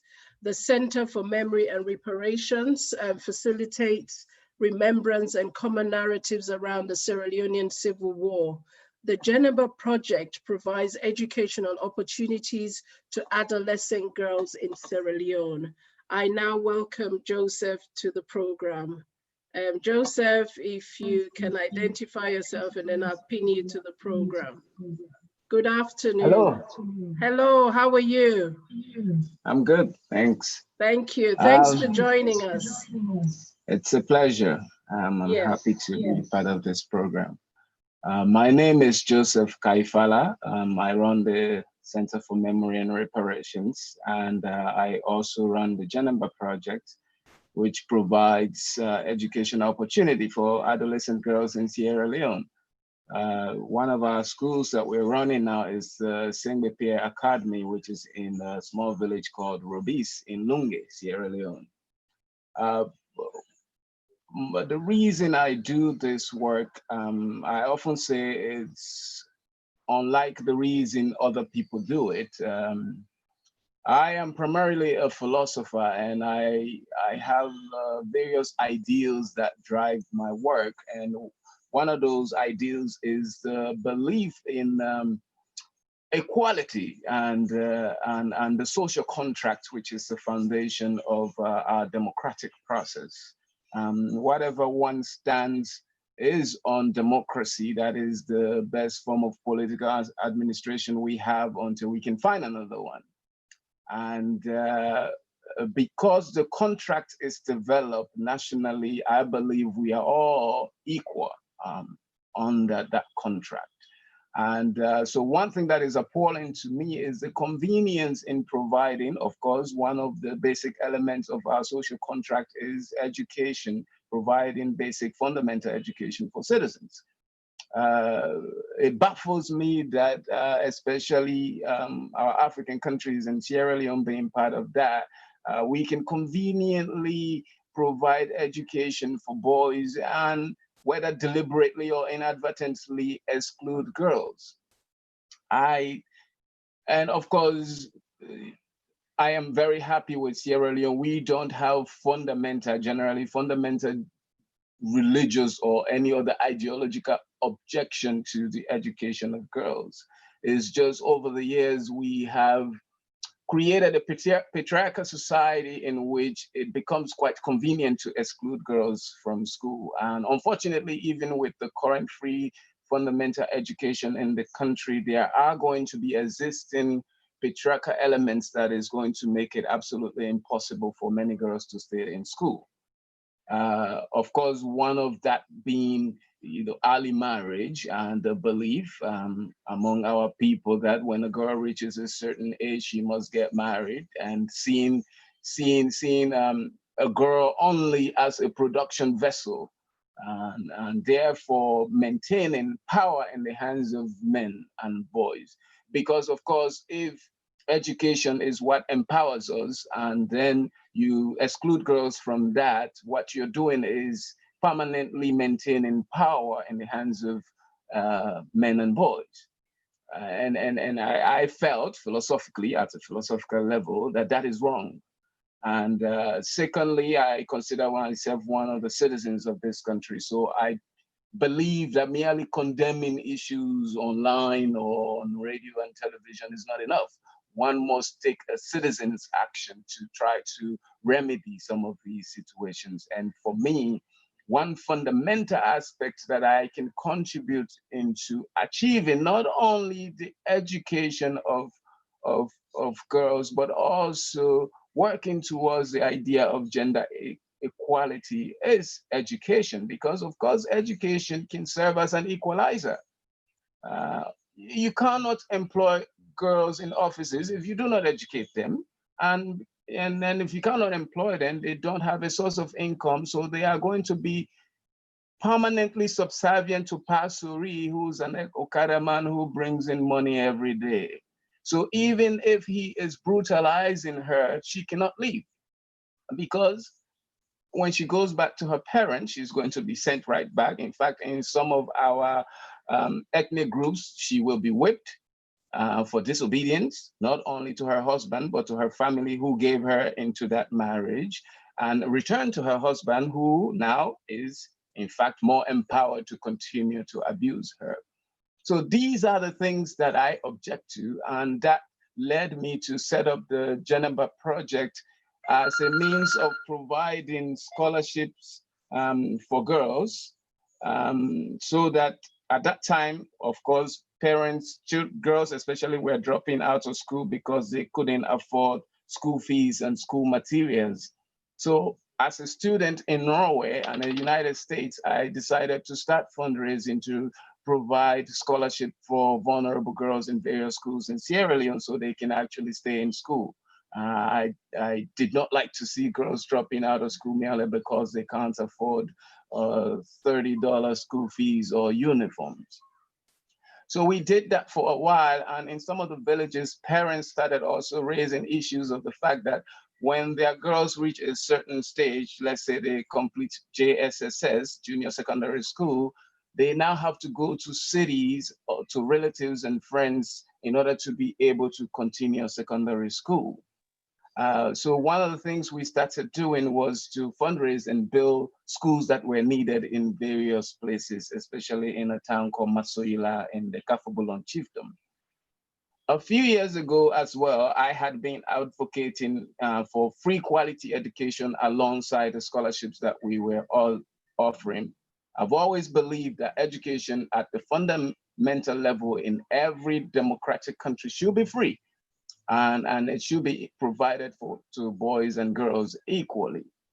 And because at that point the government was very unwilling to undertake such a policy, I decided to build a small school where I can select a small group of girls to attend for free, to remove all the obstacles that research had shown was keeping girls out of school. Can just stop you there because I wanted you to talk about the school, and I'm sort of the name of it, is it the generation or the girl gen? It's the Sengbe Academy, and yeah, the next generation girls. So the idea is to remove all the fundamental obstacles that research, because this country is very good at setting up commissions. So there was a commission set up a few years ago, the Bamanja Commission, to tell us what is wrong with our schools. And they came up with brilliant recommendations to some of our problems.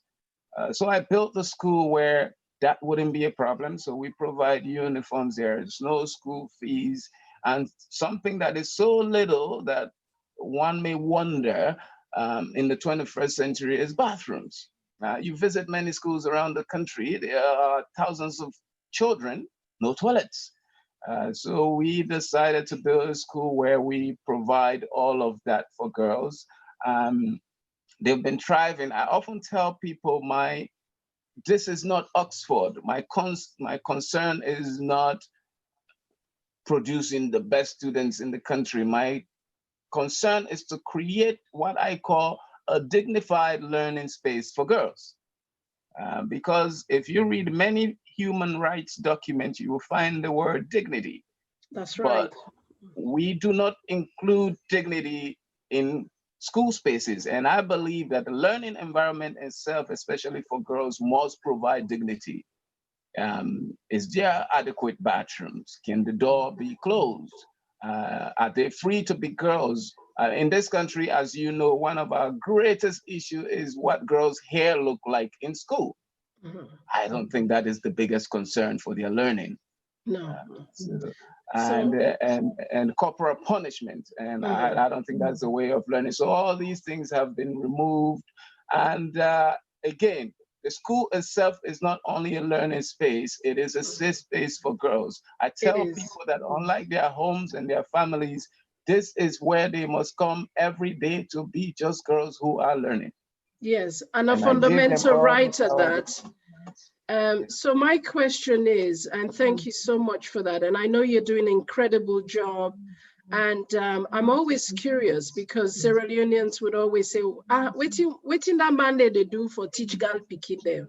So what's the role of your being a man and educating and advocating for the education of girls?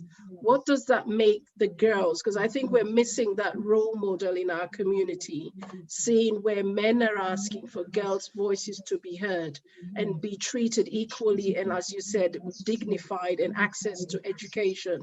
What does that make you feel every day that you're promoting this incredible work? I think this is work that every citizen should be doing.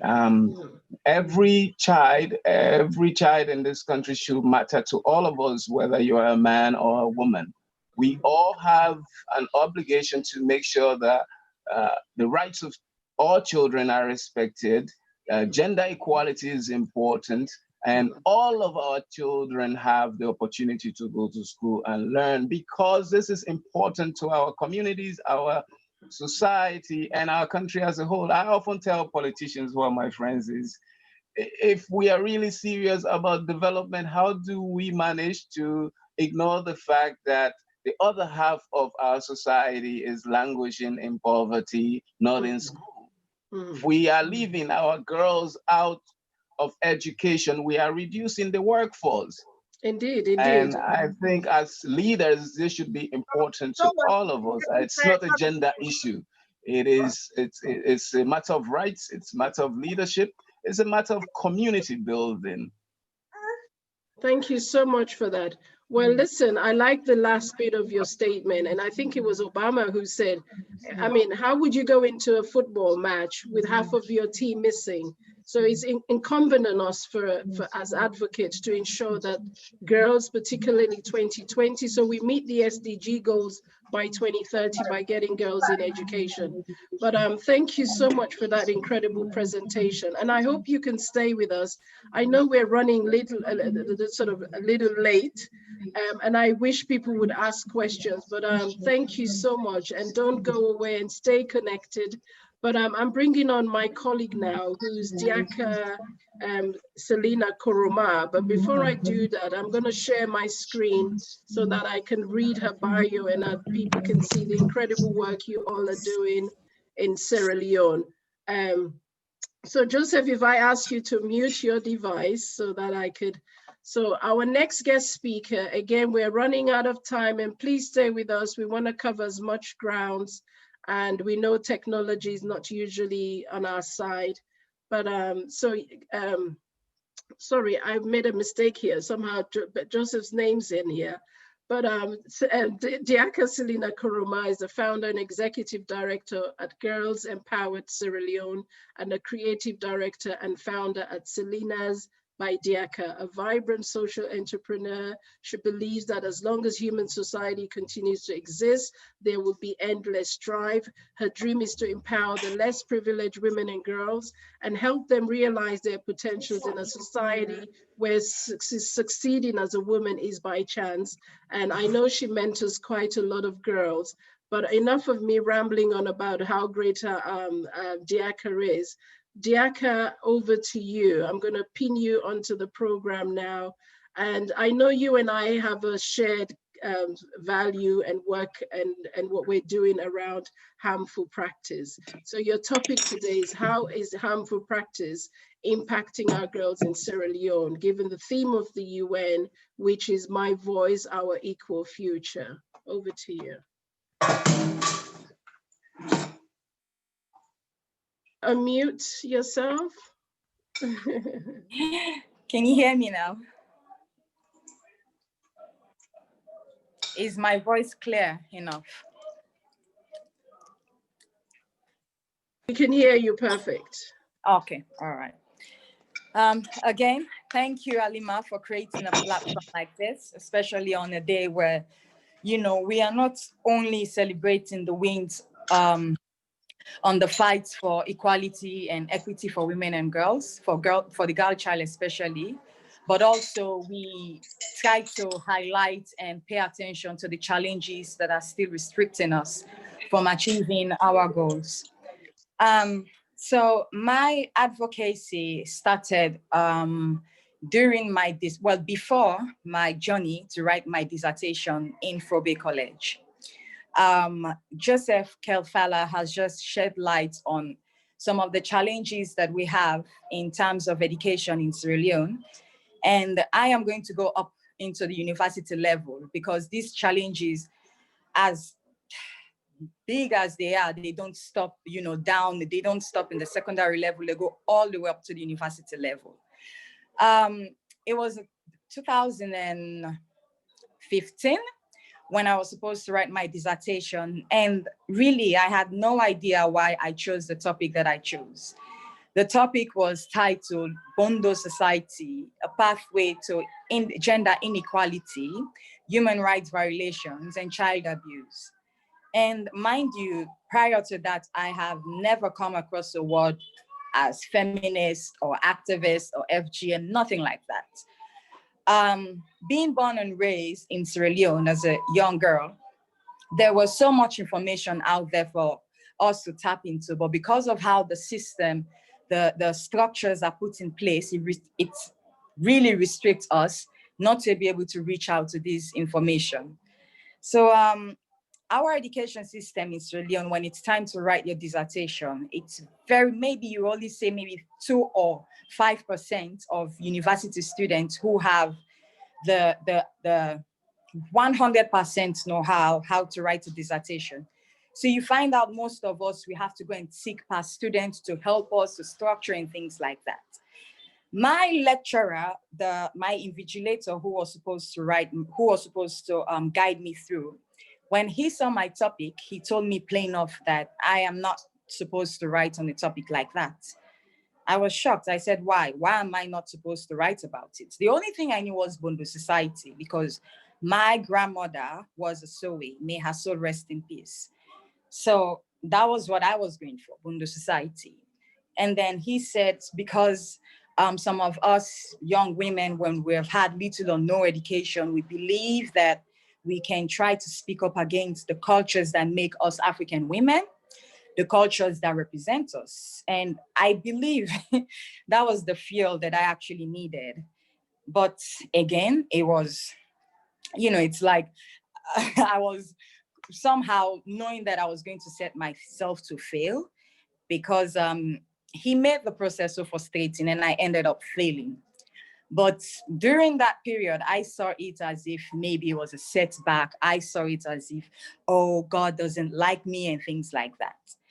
And I don't know, there was a point where I got the strength and the vision actually to understand that I am really, really fortunate to be able to write my dissertation, no matter how, like the lecturer said it was not done the right way, but I know that I put my own efforts 100%. I did the research, talked one-on-one to girls and women who have gone through this practice. That was how I actually understood that FGM is what takes place in the Bondo Society. So for some of you who don't know what Bondo Society is, the Bondo Society is the all-secret female society in Sierra Leone, which was established in a sense to empower women, because back then, women had no voice. There was definitely no voice for us. All what we could do was to sit at home, have kids, that's it. That was what empowerment meant to us. So Mami Yoko, he wanted to transform that ideology. He wanted women to have the power. So she created the Bondo Society, a safe space, I would say, where women were allowed to go and, you know, just be themselves, just be who they believe they're supposed to be, share different stories, just feel like women. A place where it is not, you know, dominated by this patriarchal demands and way of life. After that, when the whole failing with the college and everything, I sat down and I said, what am I going to do with this information? Then I started. That was how I crossed paths with people like Alima, you know, reach out to her all the way in London, and then started reaching out to people. You know, it's just all about connecting, directing, saying, yes, this is a place that you can go, you know, connecting me with different people, and also on ground, crossing paths with different people. And then also volunteering and giving my time to organizations that I know are working towards fighting these harmful traditional practices. After that, I decided that, okay, I think this is a time that I could start something that, you know, my baby, something that I know that my ideas, I could be able to implement them and be able to communicate them well and in a more meaningful way. That was how Girls Empowered came about. We registered Girls Empowered in October 2016. And then after that, again, my university, they saw what I was doing with all the advocacy, engaging media offline and both online. And they called me back. This lecturer who was really passionate about women's issues, he called me back, and then he made everything just possible. He asked me to submit again the same topic. I submitted the same topic and I wrote on it, and he guided me through. And then I ended up passing up and finally graduated. So today we are here. I'm here to talk about some of the risks that harmful traditional practices as a rule. The reason why I focus more on FGM is because you look at it like the problem tree. The problem tree, you have the roots, and then you have the stem, and then you have the leaves, and then you have the whatever fruits that this tree will pull out. That can go with the leaves and fruits. The root of it is, what is it causing? Let's say the stem, the problem is what? FGM. And no, sorry, the problem is gender equality. What is it that is causing gender equality? What is it that is restricting women from achieving their full potentials in life? We need to go down to the roots. We have a society that is set there before even I was born as a girl in 1991. Like, that society was there for me to go and join. If I do not join that society, community will not accept me as a full woman. Community will see me as if I'm a dirty woman, I'm this, I'm that. Community don't think of a child when she is in the womb. They don't think of that child to get married. They think of that child first to cut off the clitoris and then get married, and then obviously teenage pregnancy.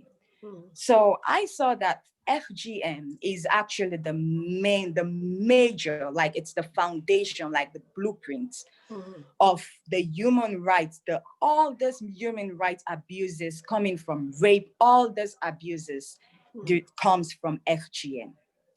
Because you will not tell me that FGM is not rape if you're touching a girl's clitoris and cutting it off with razor, blades, scissors, and even some other counties, they use stones, broken stones.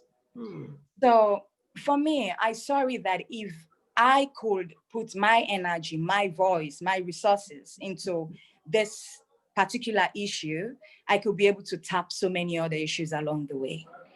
And so, if I can just stop you there, because I wanted to also highlight, and you said something which brings me back to what Wara, Binta, and Mohammed said about the discrimination that people with albinism are living with.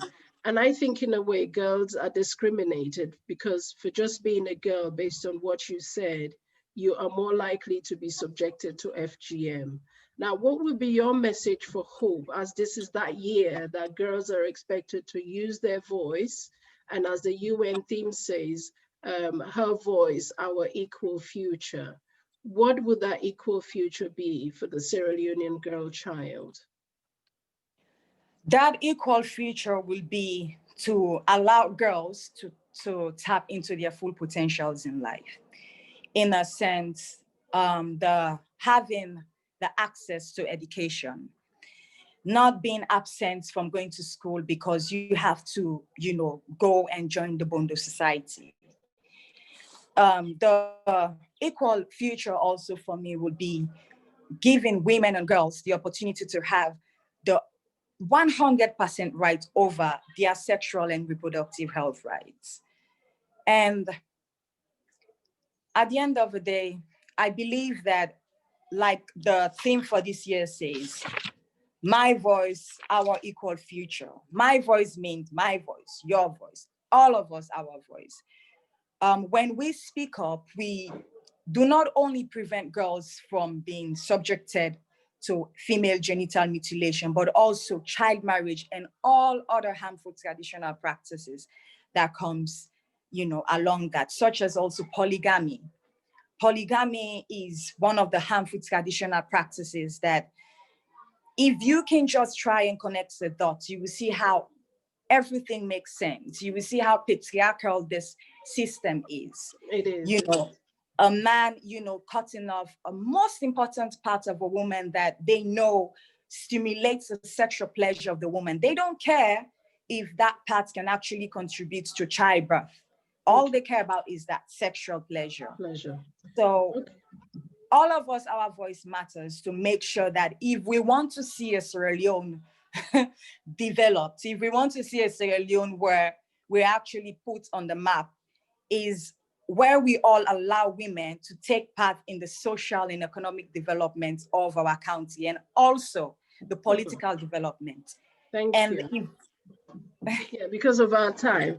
But because of our time. But I want you to stay back because the next speaker who's going to come on, who is Fode Sori Kamara, showing the work that is being done by men in an area where I visited in 2018 and saw the depth of FGM and child marriage. I couldn't believe it. This is a beautiful city, but sadly, a lot of the girls that I met, who were over 200 of them that came to the sessions, had already been cut, and there wasn't much I could do for them. So thank you so much for your wonderful presentation. And I'm encouraging people to stay behind. I know we've gone a little bit over our time, but this is an equally important day that we all are going to leave here with a lot of best practice, a lot of ideas, a lot of ways we could all work together, which was why the theme and the subject that we're talking about was calculated, strategically selected, so that we all can have a better understanding. But I'm going to now share my screen so we can continue before we bring Fode on. And this is, again, a program just to back up what you have just covered from the UNFPA. Jina langu Tabitha Robi, nasoma katika shule ya primary, niko darasa la 8, niko na miaka 14. Tarehe ilipofika, watu wa jamii waliniambia kuwa nikeketwe, lakini mimi niliwakataza, nikawaambia tohara sio mtoto msichana wala iko katika Biblia. Mimi sitatailiwa, takaa tu hivyo, nisome nimalize, nitetee haki ya watoto wasichana, ati wasikeketwe.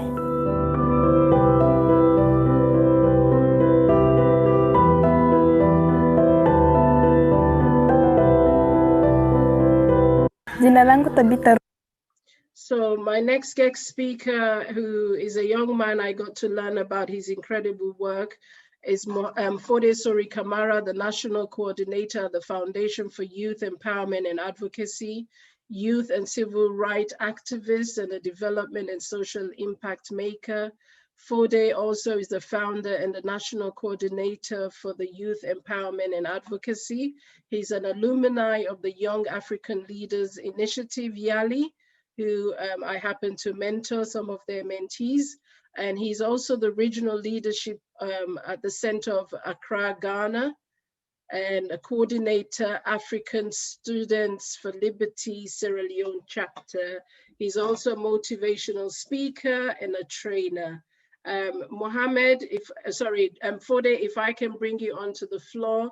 Sadly, I'm gonna be a bit strict now with time because time is not on our side, but over to you. Tell us what men and boys are doing in Gambia, and feel free for talk by English or Creole, whichever one you're comfortable with. Good afternoon, everybody. It's a pleasure meeting you all. I want to say very big sorry. Maybe if you are getting noise from the background, we are having a heavy downpour in Gambia here. So, yes, sorry about that. So, like I said, it's a pleasure meeting you all. And of course, I want to join the rest of other advocates in the world to say Happy International Day of the Girl Child to all our eloquent and erudite girls, daughters, sisters, around the world. Today we are working together with them to show that, of course, they are very much important, So, of course, I have the honor to ride you through the topic, the role of boys and that of men, relating to combating sexual gender-based violence. Of course, generally, when we talk about sexual gender-based violence, it has to do with penetrating a person against her will, and this is normally based on the gender norms and the unequal power, relationship between that of men and that of women. So it encompasses threats of violence and coercion. It has to do with physical, emotional, and psychological or sexual in nature. So sexual gender-based violence is a violation of human rights. And that's why, as advocates, we need to put hands together so that we fight against it, because it denies the dignity of the individual, that is the victim. So that's why sexual gender-based violence is, to me, is deeply rooted to the individual attitudes, because in the communities we find ourselves, in the families we find ourselves, in some country where we find ourselves, we saw to it that sexual gender-based violence are being condoned, because of the societies where we live. And most of these crimes that are being committed are being done by we the men, and of course, boys who are teenagers. And I believe these boys that are penetrating girls, that are harassing their colleagues, their peers, they learn it from their parents, they learn it from their uncles. It starts right from the family background. When we talk about sexual gender-based violence, it starts right, because if you are in a situation where you are living with your parents, and then every now and then there is an infight between your parents regarding sex, that's where it will start. So ending the violence in our society, in our community, is our own responsibility, because it is very much important. And there have been so many ways, to combat the issues relating to sexual gender-based violence. And women have been used as change agents, but the changes are not yielding better fruit, because they forget that they forget or they push aside those that are, committing the acts themselves. So having to do with sexual gender-based violence, it means that we also need to encourage engagement.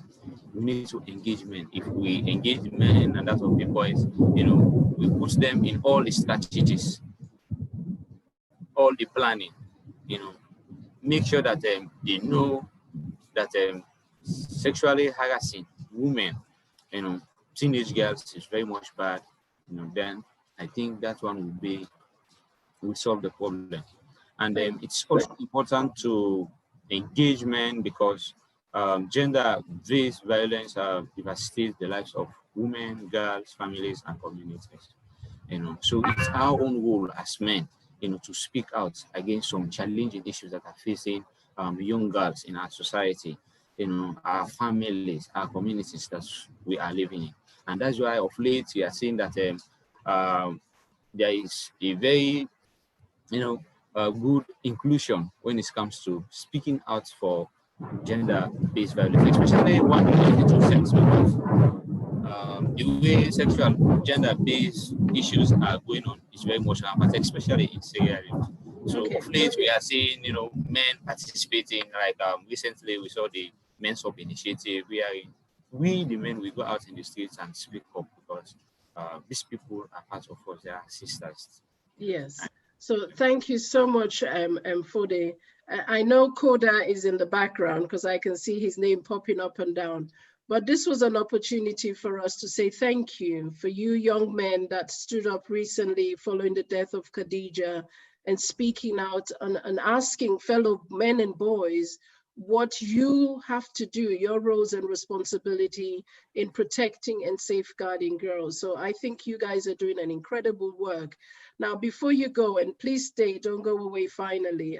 Because of our time, I've got to rush our speakers now, sadly. But one of the exercises I know you do in Cambia was engaging directly with faith leaders, engaging with traditional leaders. What has that been? Because I think sometimes, because we don't talk about this, people think there are challenges when we face traditional leaders. But you guys have done it so well. What sort of examples would you share, like good practice, so other people can say, well, if food them been go do this, it help people them. So I know you're from Cambia, and I know they speak Timni in Cambia. My Timni is not very good, but I'm going to ask you that question in Timni because we want to bring the Cambia folks. So for Bambai tomorrow, they want to watch themselves. Okay. Yeah, if muka katimne kamikie kufino kere taraf of katimne. So na do Cambia is it's a chian for maroni and kone maremi and scob ambe and scob pamfum do bang. Antkara and fofane amfum to kapai matol kaka sapang oranika mu afeta mu putise muno to yongia, show we how you do Of course, very interesting. Just like you mentioned, let me just try to speak a bit so that for the benefit of those that are not, let's say, the team. We've been doing a lot, and of course, Koda and I can say Catherine online. We are working together as a team, engaging the communities. Especially for a day like this today, the International Day of the Girl Child, because the people normally we entrust our securities on are the people who are also perpetrating some crime. So, we make sure that we engage the girls. We provide the platform for them to speak out, their issues, because if we keep on speaking for them, that's why we'll not solve the problem. So we've been doing a lot, and we have so many plans, taking some certain measures from, gathering level to community level, engaging the stakeholders, engaging the traditional leaders, because these are the people who make decisions. And if they are the ones who make decisions, it means we need to target them so that they can put up bylaws, they can work with government to enhance policies that, rise around, protecting and safeguarding the girl child. All right. Thank you so much for I hope you can stay because I want you now to listen to a perspective. Who knows? They're the ones that are funding small groups in Sierra Leone. So no go. Okay. Because we get Josephine next from Purposeful, and just to see the incredible, because they are the leaders in this work that we all are trying to do. So we're going to learn from somebody like an expert such as Josephine, what they've been doing around empowerment, feminism. What is feminism? Because I think sometimes when we speak of feminism in Sierra Leone, people don't understand. But thank you so much for your time. Don't go away. And I'm going to share my screen now just to read the bio of Josephine before she joins us. But I would ask you to mute yourself now, Fode, so that we can bring Josephine on. So our next guest speaker is Josephine Kamara. She's an advocacy and communications coordinator, a girls advocate, environmental activist, and a young communications professional. She was globally recognized by the Together for Girls in 2015 as one of the 16 global heroes fighting to end violence against girls, and is a fellow of the President Obama Young African Leaders Initiative. Josephine is also the brainchild behind Women of Wonders Sierra Leone, and is a social and development club facilitating a rehabilitation process of girls who are orphaned by Ebola, the Ebola pandemic, and occurrence of natural disasters in Sierra Leone via facilitating educational support. Josephine also, as we all know, in Sierra Leone was the nationally represented Sierra Leone in the Philippines for the 2016 Miss Earth Environment Awareness Pageant. So enough of me going on and on and on. Josephine, if you are ready, I will pin you to the program. I am ready. So you can tell us about your incredible work. I know you've been very busy, and I thank you so much for taking time off your busy schedule. Yesterday, today, you were on fire. So your title was what you guys are doing to drive feminism amongst the young people. Yes, thank you very much for having me. I want to say that was a good sellout. I don't give money. But thank you very much for having me on this space. I'm really happy. I celebrate the fact that I am sharing this space with amazing people from across the continent, in Sierra Leone, people that I really admire a lot, and people whose work continue to inspire me a lot. So I can't go live on I can't start my video because my internet is really crappy. I'm using my phone's internet. So if I go live, that will be the end of it. I want to use the time to talk a little bit about Purposeful, the organization I work for.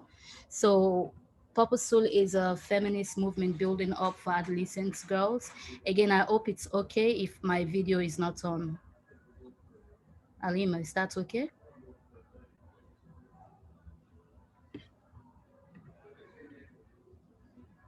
Hello, can someone hear me? We can hear you, sorry. Mine was muted. Yes, we can. Yes. So my internet is really bad, so that's the reason why I can't turn on my I think you can hear you. Okay. Yes. So I work for Purposeful. It's a feminist movement building up for adolescent girls. The reason why I use the word movements building is because we don't work in isolation. We're actually here to build a strong movement with and for girls in the country. Most of the work we do is amplifying girls' voices because we strongly believe that girls don't need voice. Girls are not voiceless. They already have the voice, and they just need a platform for them to advocate for their own needs. And we resource the resistance of girls. So wherever girls are organizing to advocate for their own needs, my organization is there to make sure that they get the money that they need to amplify the work that they do. We build solidarity between and across girls' movements, and we catalyze collaborative philanthropy and support innovation in grassroots programming. What do I mean by that? I mean, as an organization doing girls' work in the country, we don't assume we know more than everybody else in the country. We believe in the strong power of networking with other people. And when we network with other people, we don't just network. We believe that feminists in the country need the money. Are you guys getting the noise from my background? Need to go in. Just carry on. We can hear you. Even though it's noisy, we can still hear you clearly. Okay, it's that we believe that apart from the fact that feminists across the country are doing great work, they need the money to finance the work they're doing. Feminists will not change the world without money. And when I say money, I don't mean money that they put in their pockets or money that pays them good salaries, but I mean money that's really that really amplify the good work they're doing, money that really help them to implement great programs for girls in the country. So basically what we do is we understand that when girls reach the age of 12, they are faced with many challenges that will make them unsafe to transition, that will make the transition space from girlhood to adulthood be very difficult. So my organization is bridging that gap between girlhood and adulthood. So how do we bridge that gap? We bridge that gap through providing reproductive health services for girls, where we don't give it directly. We work with people who implement those programs and we support them with the small fundings that we give to partners. We support educational programs for girls across the country. A lot of people in Sierra Leone know us for advocating against the ban that's limited pregnant girls from, or stopped pregnant girls from attending school in Sierra Leone. We were very vocal about that, and I was one of the advocates who really championed that case in the country. And when our partners were in the ECOWAS court advocating for the government to lift that ban, we made it our duty to make sure that the population in Sierra Leone know about the reasons why this ban is discriminatory to girls. So we've been very hands on deck on promoting education for girls. Right now, as I speak, we serve in a task force that is working to build a radical inclusion in education for girls in the country. So we're not only now building radical inclusion for pregnant girls, but radical inclusion for disadvantaged girls and radical inclusion for girls with disability in the country. We also provide financial asset for girls because we know that at that stage of adolescenthood, when girls don't have money, girls don't have power because money is power. So we don't believe the idea that you should not give money to girls. We believe that girls should have the money that they need to make the change that they want to see. So all of this work we do through our grant making process in the country. We have a small grant making process called Karokura, and this Karokura grant is given to women-led organization in the country that are doing programs with and for girls. And we also give grants to girl-led organizations. So all the money Purposeful dish out is not given to organizations led by men, and this is one of our feminist identity. I will talk a little bit about us being a feminist organization, but one of our feminist identity is when we give money out, we give it to female-led organization. We give it to girl-led organization too. And we also have a program called Takura. This is allowing young people, especially girls, to be in the room and decide who gets money, where does money reach, who is going to have the money to make the change in the country, change that are going to affect the lives of girls. So we're not a bunch of experts that just sit in a room and give organizations to give money to organizations that claim they do work for girls. We actually consult with the girls before we give money out to people that do work for girls. Thank you so much for that, Josephine.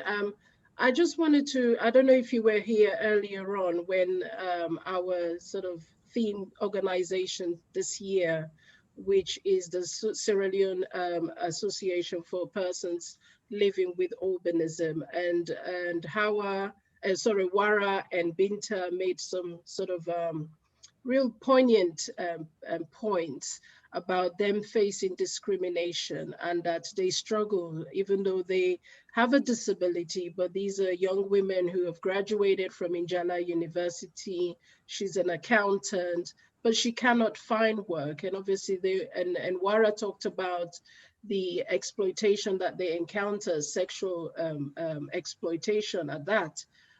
In what way do you sort of reach out to organizations like theirs who obviously cater to a particular group of people who are already marginalized in our community? How do you, Purposeful and yourself, reach out to these organizations and bringing them along? Because it seems as if they've been left for a while now, and they're doing incredible work together in bonding and talking about the collective identity and issue. So that brings me to a point why we identify ourselves as a feminist organization. A lot of people believe that feminism is about equality of the sexes and all of that. But for us at Purposeful Feminism, and for me personally, feminism goes more than that. It's about fairness, it's about equity, and it's even go further to removing barriers that enable people to have an equal playing ground. So as a feminist organization, what we do is remove barriers. As I started earlier, I stated that we don't implement directly, we implement through partners. And we have different programs that could benefit organizations like theirs if they just reach out to us and we can support them. And most time, even without giving money, we also help to build the capacity of organizations, because we understand that young organizations have great barriers to access fundings from these big funders. One, because of due diligence and all of that. But with Purposeful, we give money, we give funding to partners we understand that does not necessarily have access or the ability to access big funds. So we don't have age limits to our funds. We don't have race limits to our funds. We don't have tribe limits to our fund. The only thing we discriminate against, but we call it positive discrimination, is we only give money to female-led organization. Now, the reason why we do that is because we understand that for many years, women and girls have lagged behind. And so if we claim we're feminist, we're not only here to create equal place for them, we are here to also give support so that when they have this equal playing ground, they will be able to get more support to do better in the space. And apart from creating that equal playing ground, we also remove barriers like discriminating against pregnant girls going to school. One of the work I stated earlier is fighting against that law. And today we have a country where the government of this country have declared that all girls, irrespective of their pregnancy status, can go to school. I believe is one of our efforts towards fighting those barriers that led to that. And today, as I speak to you also, we understand that FGM is a barrier to girls for accessing better life in the future. So what we've done is we've worked with local partners who necessarily does not get money from big funders. We've identified them, we worked with them. DECA is one of our partners that we worked on our End FGM project. Asma James is also a great partner for us that we are working on sexual and gender-based violence on. Our program on ending FGM with a local partner in Potloko districts called Nene Rudia Tukoroma is actually doing a feminist reimagination of the Bondo society.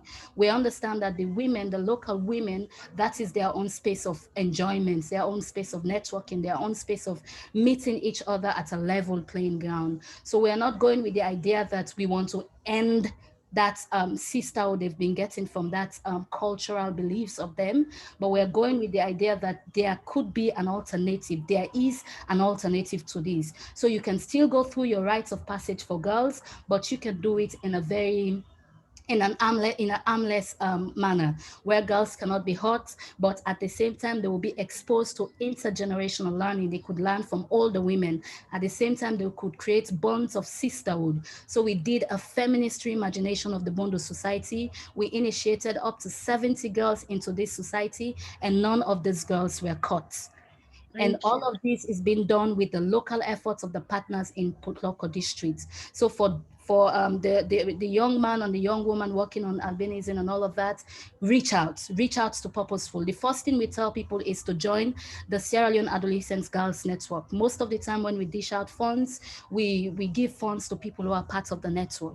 The reason why we ask people to join the network is because we want to go above or beyond giving fund. We also want to build the capacity of partners. We also want to make sure that our partners are fit enough to get funds or grants from other organizations. So once you be part of the network, we're going to work with you, we're going to train you, we're going to build your capacity. And if you're eligible to get a Spark grant, we can give you a Spark grant to spark an amazing idea that you're doing. Oh, fantastic. Thank you so much, Josephine. And sorry, I had to cut you off a little bit there, but incredible work that you all are doing. And I'm so sort of pleased to hear about the partnership working and engaging, particularly with young people. We know Yes, for so I am many sending a years. link. I am sending a link to a film we launched on the alternative rights. So if Yes, people want, please. they can go there and watch it. Thank you very much. Yes, and I will do my very best to download, because obviously we're also live on Facebook. And if you're done talking, you can sort of share the page with your followers so people can get to know and learn about this work that a lot of us are doing. I know so many times as activists, we spend so much of our time complaining about what we're not getting and what we're not finding. But I think today is that day where we celebrate the good works, we celebrate the best practice, we celebrate what we all have been doing in doing the best for our Sierra Leonean girl child. But because of our time, I'm now sadly have to rush. And I'm going to now just share the screen so I can read the bio of my next two speakers who are going to speak. And I will wrap this up because of our time as well. So I have Marama Oni, and I'll just turn the screen so I can share with you all what Marama Oni Kamara is doing.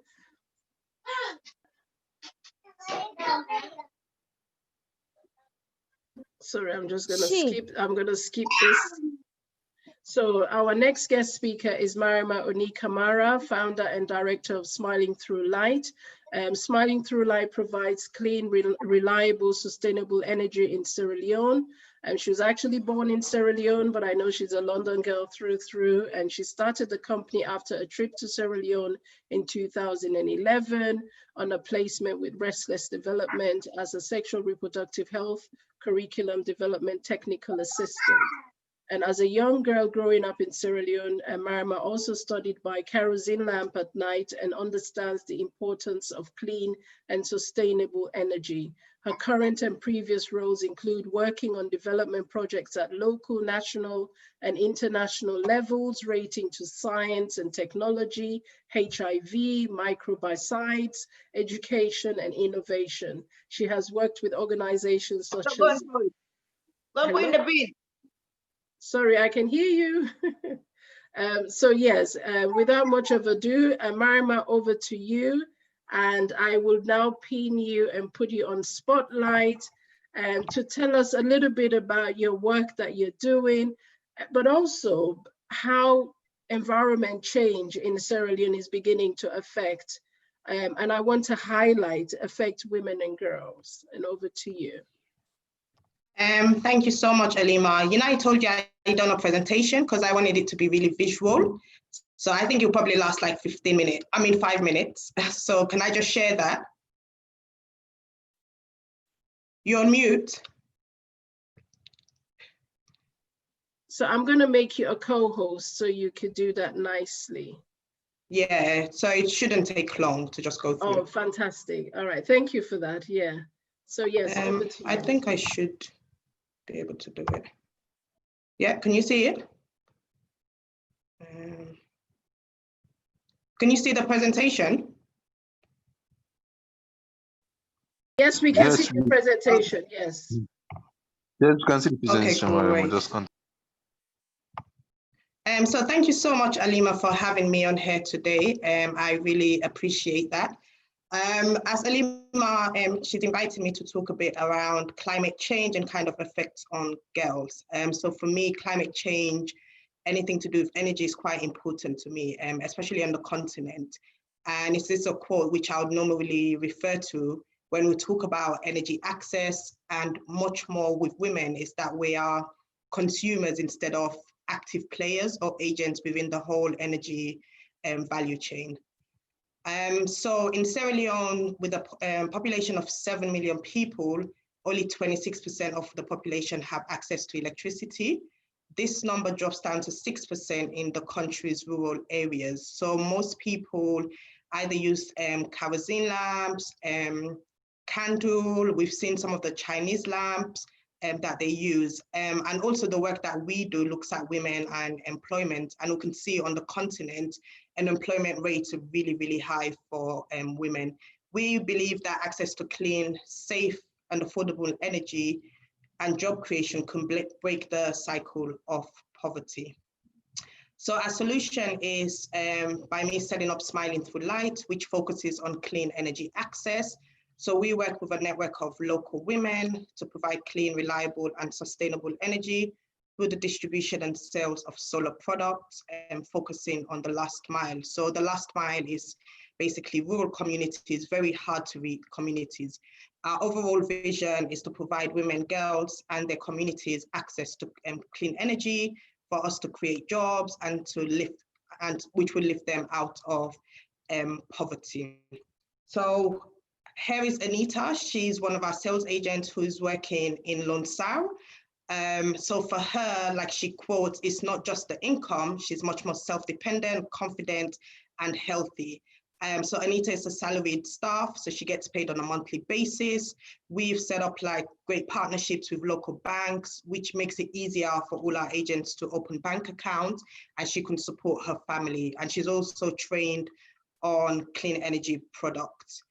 Since we launched opened the company in Sierra Leone, these have been some of our key progress. So we've sold 812 products out of 850. We've been able to reach over 7,000 people who are able to access clean energy instead of kerosene. We've created 11 jobs, trained over 800 community members, and we have great strategic partnerships, which also changes the narrative about Sierra Leone, and not just at a local level, but also internationally. And we've definitely secured funding from different organizations to help us. So what is climate change? And I would like to say that all the images that we use on these presentations from the work that we're doing in country. So climate change really looks about changes within temperature. So NASA and scientists have said the temperatures have been falling over the last couple of years. On average, our temperature should be 15 Celsius, but it keeps going up and dropping. And for me, climate change is a really big problem, and no one should just look at it that it's just something for people to do. I think it's a responsibility for all of us. So some of the causes of climate change would be like burning of fossil fuels. So when you see the use of kerosene lamps, and while we're doing this type of work, it's causing a big part. So oil, coal, and these release different gases into our atmosphere, particularly CO2, so carbon dioxide. Other things such as agriculture, deforestation, they're also really causing and playing a part towards climate change. The picture that you see is the mudslide incident in 2017 in Sierra Leone. So climate change is real, it's affecting all of us, and it's having great big effects on young girls. It's also social and intergenerational justice, and we all need to play a part to make sure we solve it. There's also inequality and discrimination experienced by especially marginalized girls and young women, which has been amplified by climate change. So we've seen effects on people's education. If a crisis ever happens, so for example, the mudslide, young girls would be the first often to drop out of school. So that it has a big effect on their education. Child marriage, as we've heard throughout this whole session, where if a family sees a reduction, they would rather get some of their young girls to get married, which would reduce some of their own financial burden. Also violence, exploitation, and sexual and reproductive health problems. So unplanned pregnancies, and that we've heard all the other different speakers talking about, and also health. So malnutrition, which would affect young girls. So for us, and a lot of our thinking is that for you to actually reduce this, is one, to protect girls' education, number two, to support girls' leadership. You know, they have to have a voice in all these discussions, they have to play a key part, providing economic opportunities for them. So through the work of Smiling Through Light, so obviously we're a private business, so job creation, income opportunities is very important, and having a transition into a green economy. So through our work, we've been engaging young people in loads of the things we do, because they're the leaders and they are our future. So Smiling Through Light has a campaign called One Child, One Lamp, where we work with school-going kids. We train them on the use of solar products, and we follow up with them to evaluate all the work that they're doing. We've organized a global climate strike march in Sierra Leone, and these are kids from all the different schools that we've been working with. And our plan is to actually train them to be ambassadors so they can actually lead this work within their own communities, and they can be that voice. So I would just like to say to everyone that's on here today that climate change is real, it's affecting us, we see it in Sierra Leone, and I think we all have to act and take part now. So thank you so much. Thank you so much. And just your last slide answered the question that I was going to ask, but I'll ask it anyway. What are the results you are getting from your engagement with young people? Because I remember seeing a young lady in Uganda, I think she was in her teens, pushing climate change and asking the government to make policies protecting girls affected by climate change. How is that going in Sierra Leone? Are girls more keen to learn about climate change, and is this something that they're running off with? Yeah, I think like now it's quite important. So like internationally, people would have heard of the young girl Greta, the European girl. But for us, I think when we talk about the continent and Sierra Leone in particular, we have to look much more at a local level, that local context, and having that local voice. For young girls, they're seeing climate change on a daily basis now. So this is not something that's kind of hidden. We're seeing it in flooding, we're seeing it in mudslides. So it's quite important. And I think with the work that we're doing, engaging them, starting that conversation, talking about it, it's giving them such an interest. And some of the young people we work with, they're like 8, 9. So from a young age, you have to be telling them about the environment they live in, about the communities that they're in, and that they also play a role within that community. So I think lots of young people are really excited about it because this is real. It's something that they experience on a daily basis, but it's something that we all need to be speaking about much more so that they can have the relevant information, they can have the education around it, and to have information about what could be done within their own local communities to reduce climate change.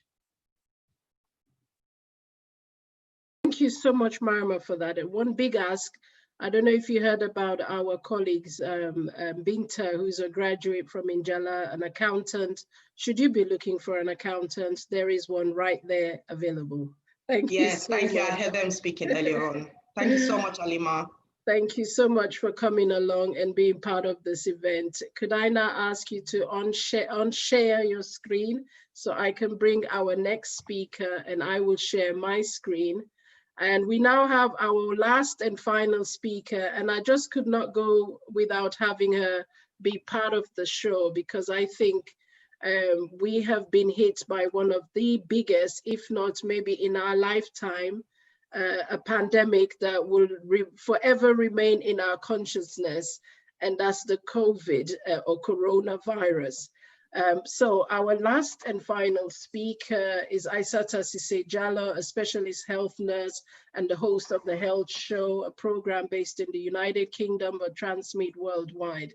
Aissata is also a specialist oncology nurse for many years, working at the Royal Marsden Hospital at the NHS Trust, one of the largest cancer centers in Europe, working as a clinical nurse specialist in palliative care, but also serve as a deputy head of services for community specialist palliative care services at a local hospice in London.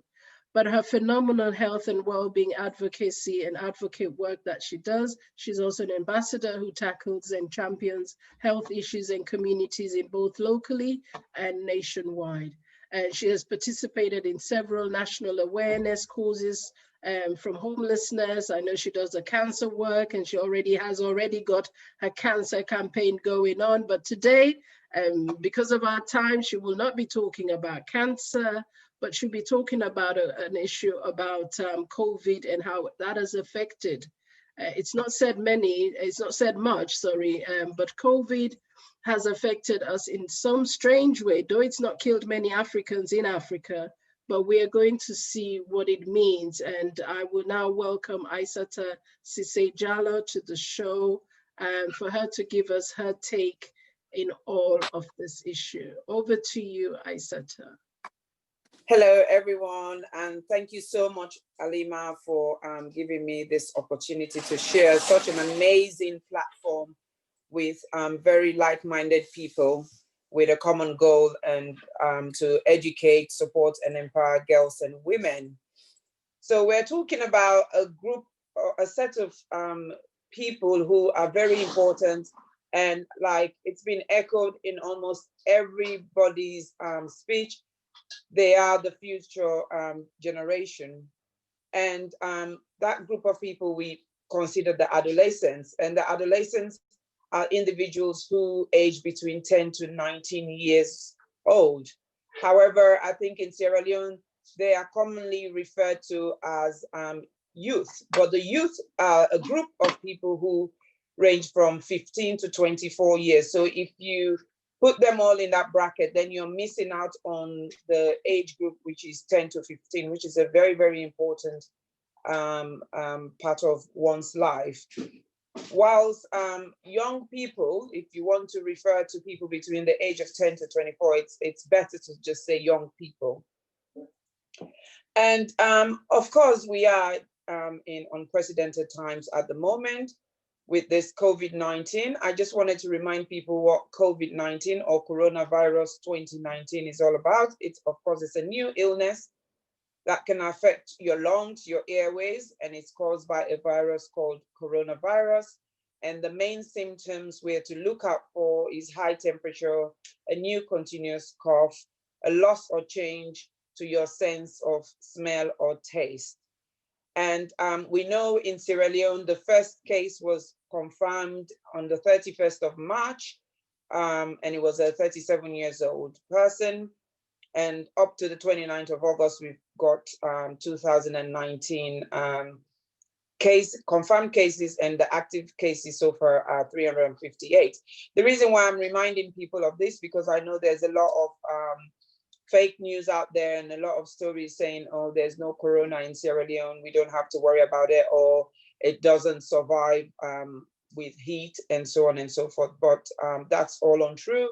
And it's very important, as the government of Sierra Leone has taken similar measures as globally, we need to respect that and make sure we adhere to it.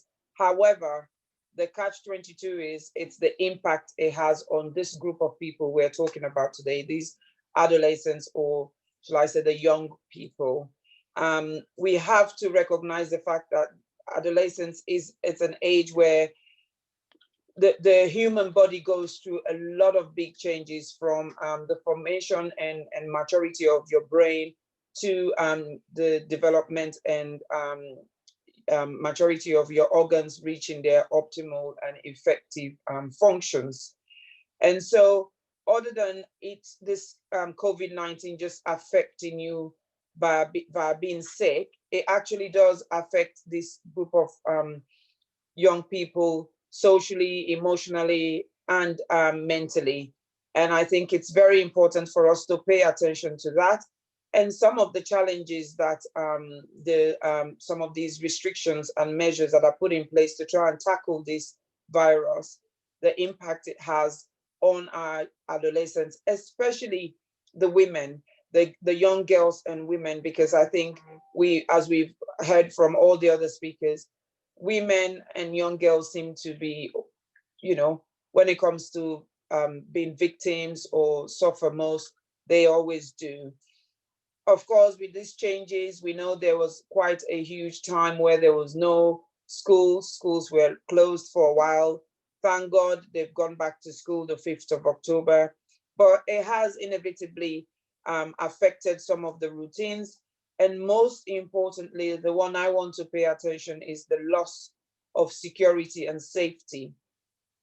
A lot of these children, when they're exposed in the right environment, they do find mentors and support from other people other than just their family, because the reason why we say it is also important for them to find support from not just their family, but from other people, because they might be victims of their family. And I think one of the key things during these restrictions and measures that we've seen even here in the UK, it's the rise in domestic violence. And so these young girls and women are greatly exposed to abuse and neglect, including sexual violence and including other issues, which I think our first keynote speaker, I will touched and spoke greatly on the online issues that can be detrimental to some of these young girls and women. The increase in their activity, because of course, if they're restricted of being at home, they have more time to spend on social media, which can then be a big opening for sexual exploitation, cyberbullying, and exposure to harmful contents that might be detrimental to them.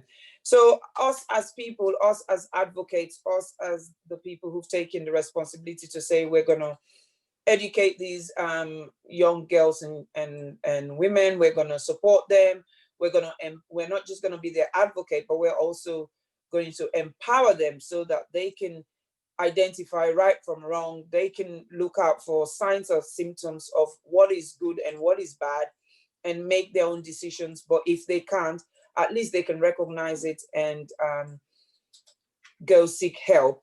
So it's about teaching. It's they say knowledge is power. When you give people the right tool, they can use it effectively. So we need to teach and reinforce every day preventative actions, which again, our keynote speaker, I will talked about, and looking at some of the things that are the telltale signs during times of sexual abuse or violence or any form of victimization. We need to teach these young girls and women the importance of taking care of themselves, especially not just their physical self, but also their mental health. We need to teach them and educate them on cost-effective or no-cost activities such as exercise, such as self-care, looking at how they can look after themselves or recognize when they need help. We need to also help them to stay positively, I would insist, positively socially connected, because like we've said, that could also have a detrimental impact. And being able to connect to all these amazing and wonderful organizations, NGOs that are available and providing support for them. And keeping them interested and motivated, again, is another key thing. The gentleman who is the principal of, I think, is it Generational, the school? Geneva Project. Yeah, Geneva Project is doing fantastic work to keep them interested and motivated and make sure they are provided the right tools. So again, we must recognize anxiety, we must recognize fear, we must recognize stress, and we must create distraction in various ways. We must find ways to empower these young ladies, and we must find ways to encourage them to focus on themselves and be able to feel their own feelings and be kind to themselves and others. So I know we're running out of time, so I think for me, Alima, I'll leave it there. Thank you so much. Brilliant presentation, and I think it's just an opener for us. I always say, because we could not address the issue of the Ebola in girls, we want to ensure that we do the same. We don't do the same when it comes to COVID-19 and the coronavirus. And I think my question that I wanted to ask you, you in fact opened your speech about it, that it's so important that during these restrictions that we're going through, that parents pay a close attention, or communities even, or people working within these communities pay attention to the impact, particularly around mental health and well-being, that the corona is having on themselves and their children. So thank you so much for that. Sadly, due to our time constraints, I know we went over and above, but if you have any questions for any of our speakers, and I hope the speakers don't mind, I'm happy to share the questions that the participants would ask of you, and hopefully we can use that as a way of responding back. And we will sort of save the comments and chats that we have been having so that we can link, because it's also an opportunity for us to network and connect with one another. But I'm going to share my screen now, and I will just go ahead and play a work that we at A Girl at a Time. So my organization, which focuses on innovation using technology and online platform, as you have seen today, in connecting with communities in Sierra Leone, educating young people and using young people actually as advocates of change in addressing gender-based violence. So we are not just present on Facebook, but we are on Twitter, on Instagram, on Periscope. And we wanted to change the narratives that because we are in the UK or America or Australia, we can't add a value. So we can add value, and this is what it's all about. So thank you so much, everybody, for joining us. And I hope I will share the PDF of this presentation for anyone that needs it. But thank you for taking time to join us. But please watch the next video. That is so as a virtual learning tool that you can share with your girls.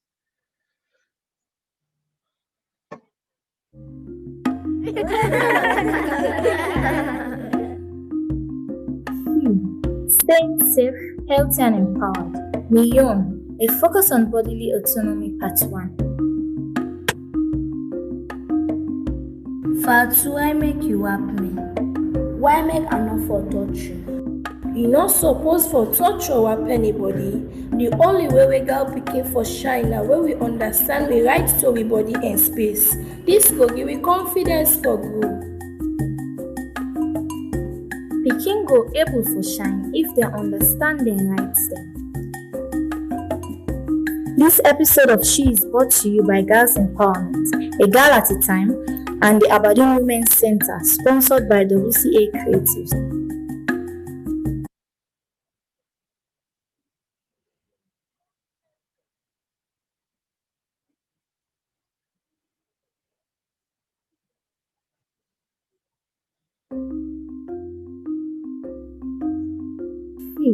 Staying safe, healthy and empowered. Million, a focus on bodily autonomy, part 2. Sister, I wake this morning and see me 90 soil and I dey feed for tell daddy.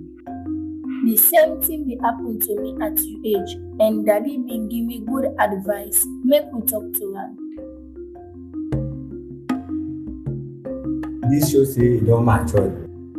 Your mama, your sister, they go through this. Normal for any young people to go through this. The importance for knowing what's going to happen to your body right now. You can talk to your mama or your papa, then will give you the right information and you will feel empowered inside yourself for shine.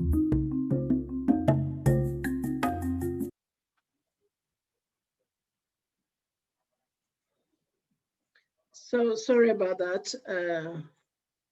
So if I just end this, my apologies. I'm just going to share the screen again with you so that we can listen to the government advice for this Day of the Girl, and this will bring our program to a close. Once again, apologies that we could not accommodate questions and answers, but we will at another time. When the bubble go school, mama you don't hear the killer in future, right? Yeah. When the titi go school, voila you don't free no man no go maspire, right? Yeah. Mommy, I dey go school now. Go now. Army government they go give una food na school. That go cost me for the motor car there. Like when you also you not sabi cross state today, you compete at your age and sabi cross for themselves. Go na them go cross you. Agnes, not your government for men you picking for you. Now how you train you picking. Now so you go come out for work or find for you. You see how that you bobo Usman do wayward now. But Charlie, government don't say then they take care of we picking now. Why we for Yagba again? No, not because we poor. It means say we not for able for train we picking them. Waiting right and wrong. No look like that you really picking. We just ask for go na street. You know it's kind of person you go meet na street where you deny yourself that responsibility for go left farm and I doubt if you can check your picking at school work. The other time they know they girl picking now they consider abopa where see big gist now for yeah man. I no agree so. Na then tia, they lead to early marriage, where pikin dey find am difficult na school. E look like say school no encouraging, drop out kind side. Papa Joe abeg no stress me for pikin business. Ma tell you, where pikin wan land book, e dey land book. E no see what im papa beat me then dey ah. Na gender-based violence human do to Isu, and the law no dey gree for am. Look the time wey that boy bin go rape Aina, wey dem charge am for rape and sexual penetration. Now through the Ministry of Children's Affairs, Aina don continue im school work. This message dey comot from the Ministry of Gender and Children's Affairs. So thank you so much, everybody. Special thanks to all our speakers and our keynote speakers and our incredible Sierra Leone Association of People with Albinism. Thank you so much for coming along with this special presentation. And I want to thank everybody who has joined us today and taken time out of their busy day to be with us to mark this amazing day of International Day of the Girl. And I hope we in Sierra Leone will do a lot more in promoting and safeguarding and protecting young girls' rights and granting access to education, as we have heard, and to remove all the barriers that will prevent our girls from succeeding and living in a society that thrives. So thank you so much from the bottom of my heart. It's truly an honor to have you all, and I look forward to connecting with you at some point in our careers, in our jobs, and in our work we do for girls. Thank you so much and have a wonderful evening and goodbye.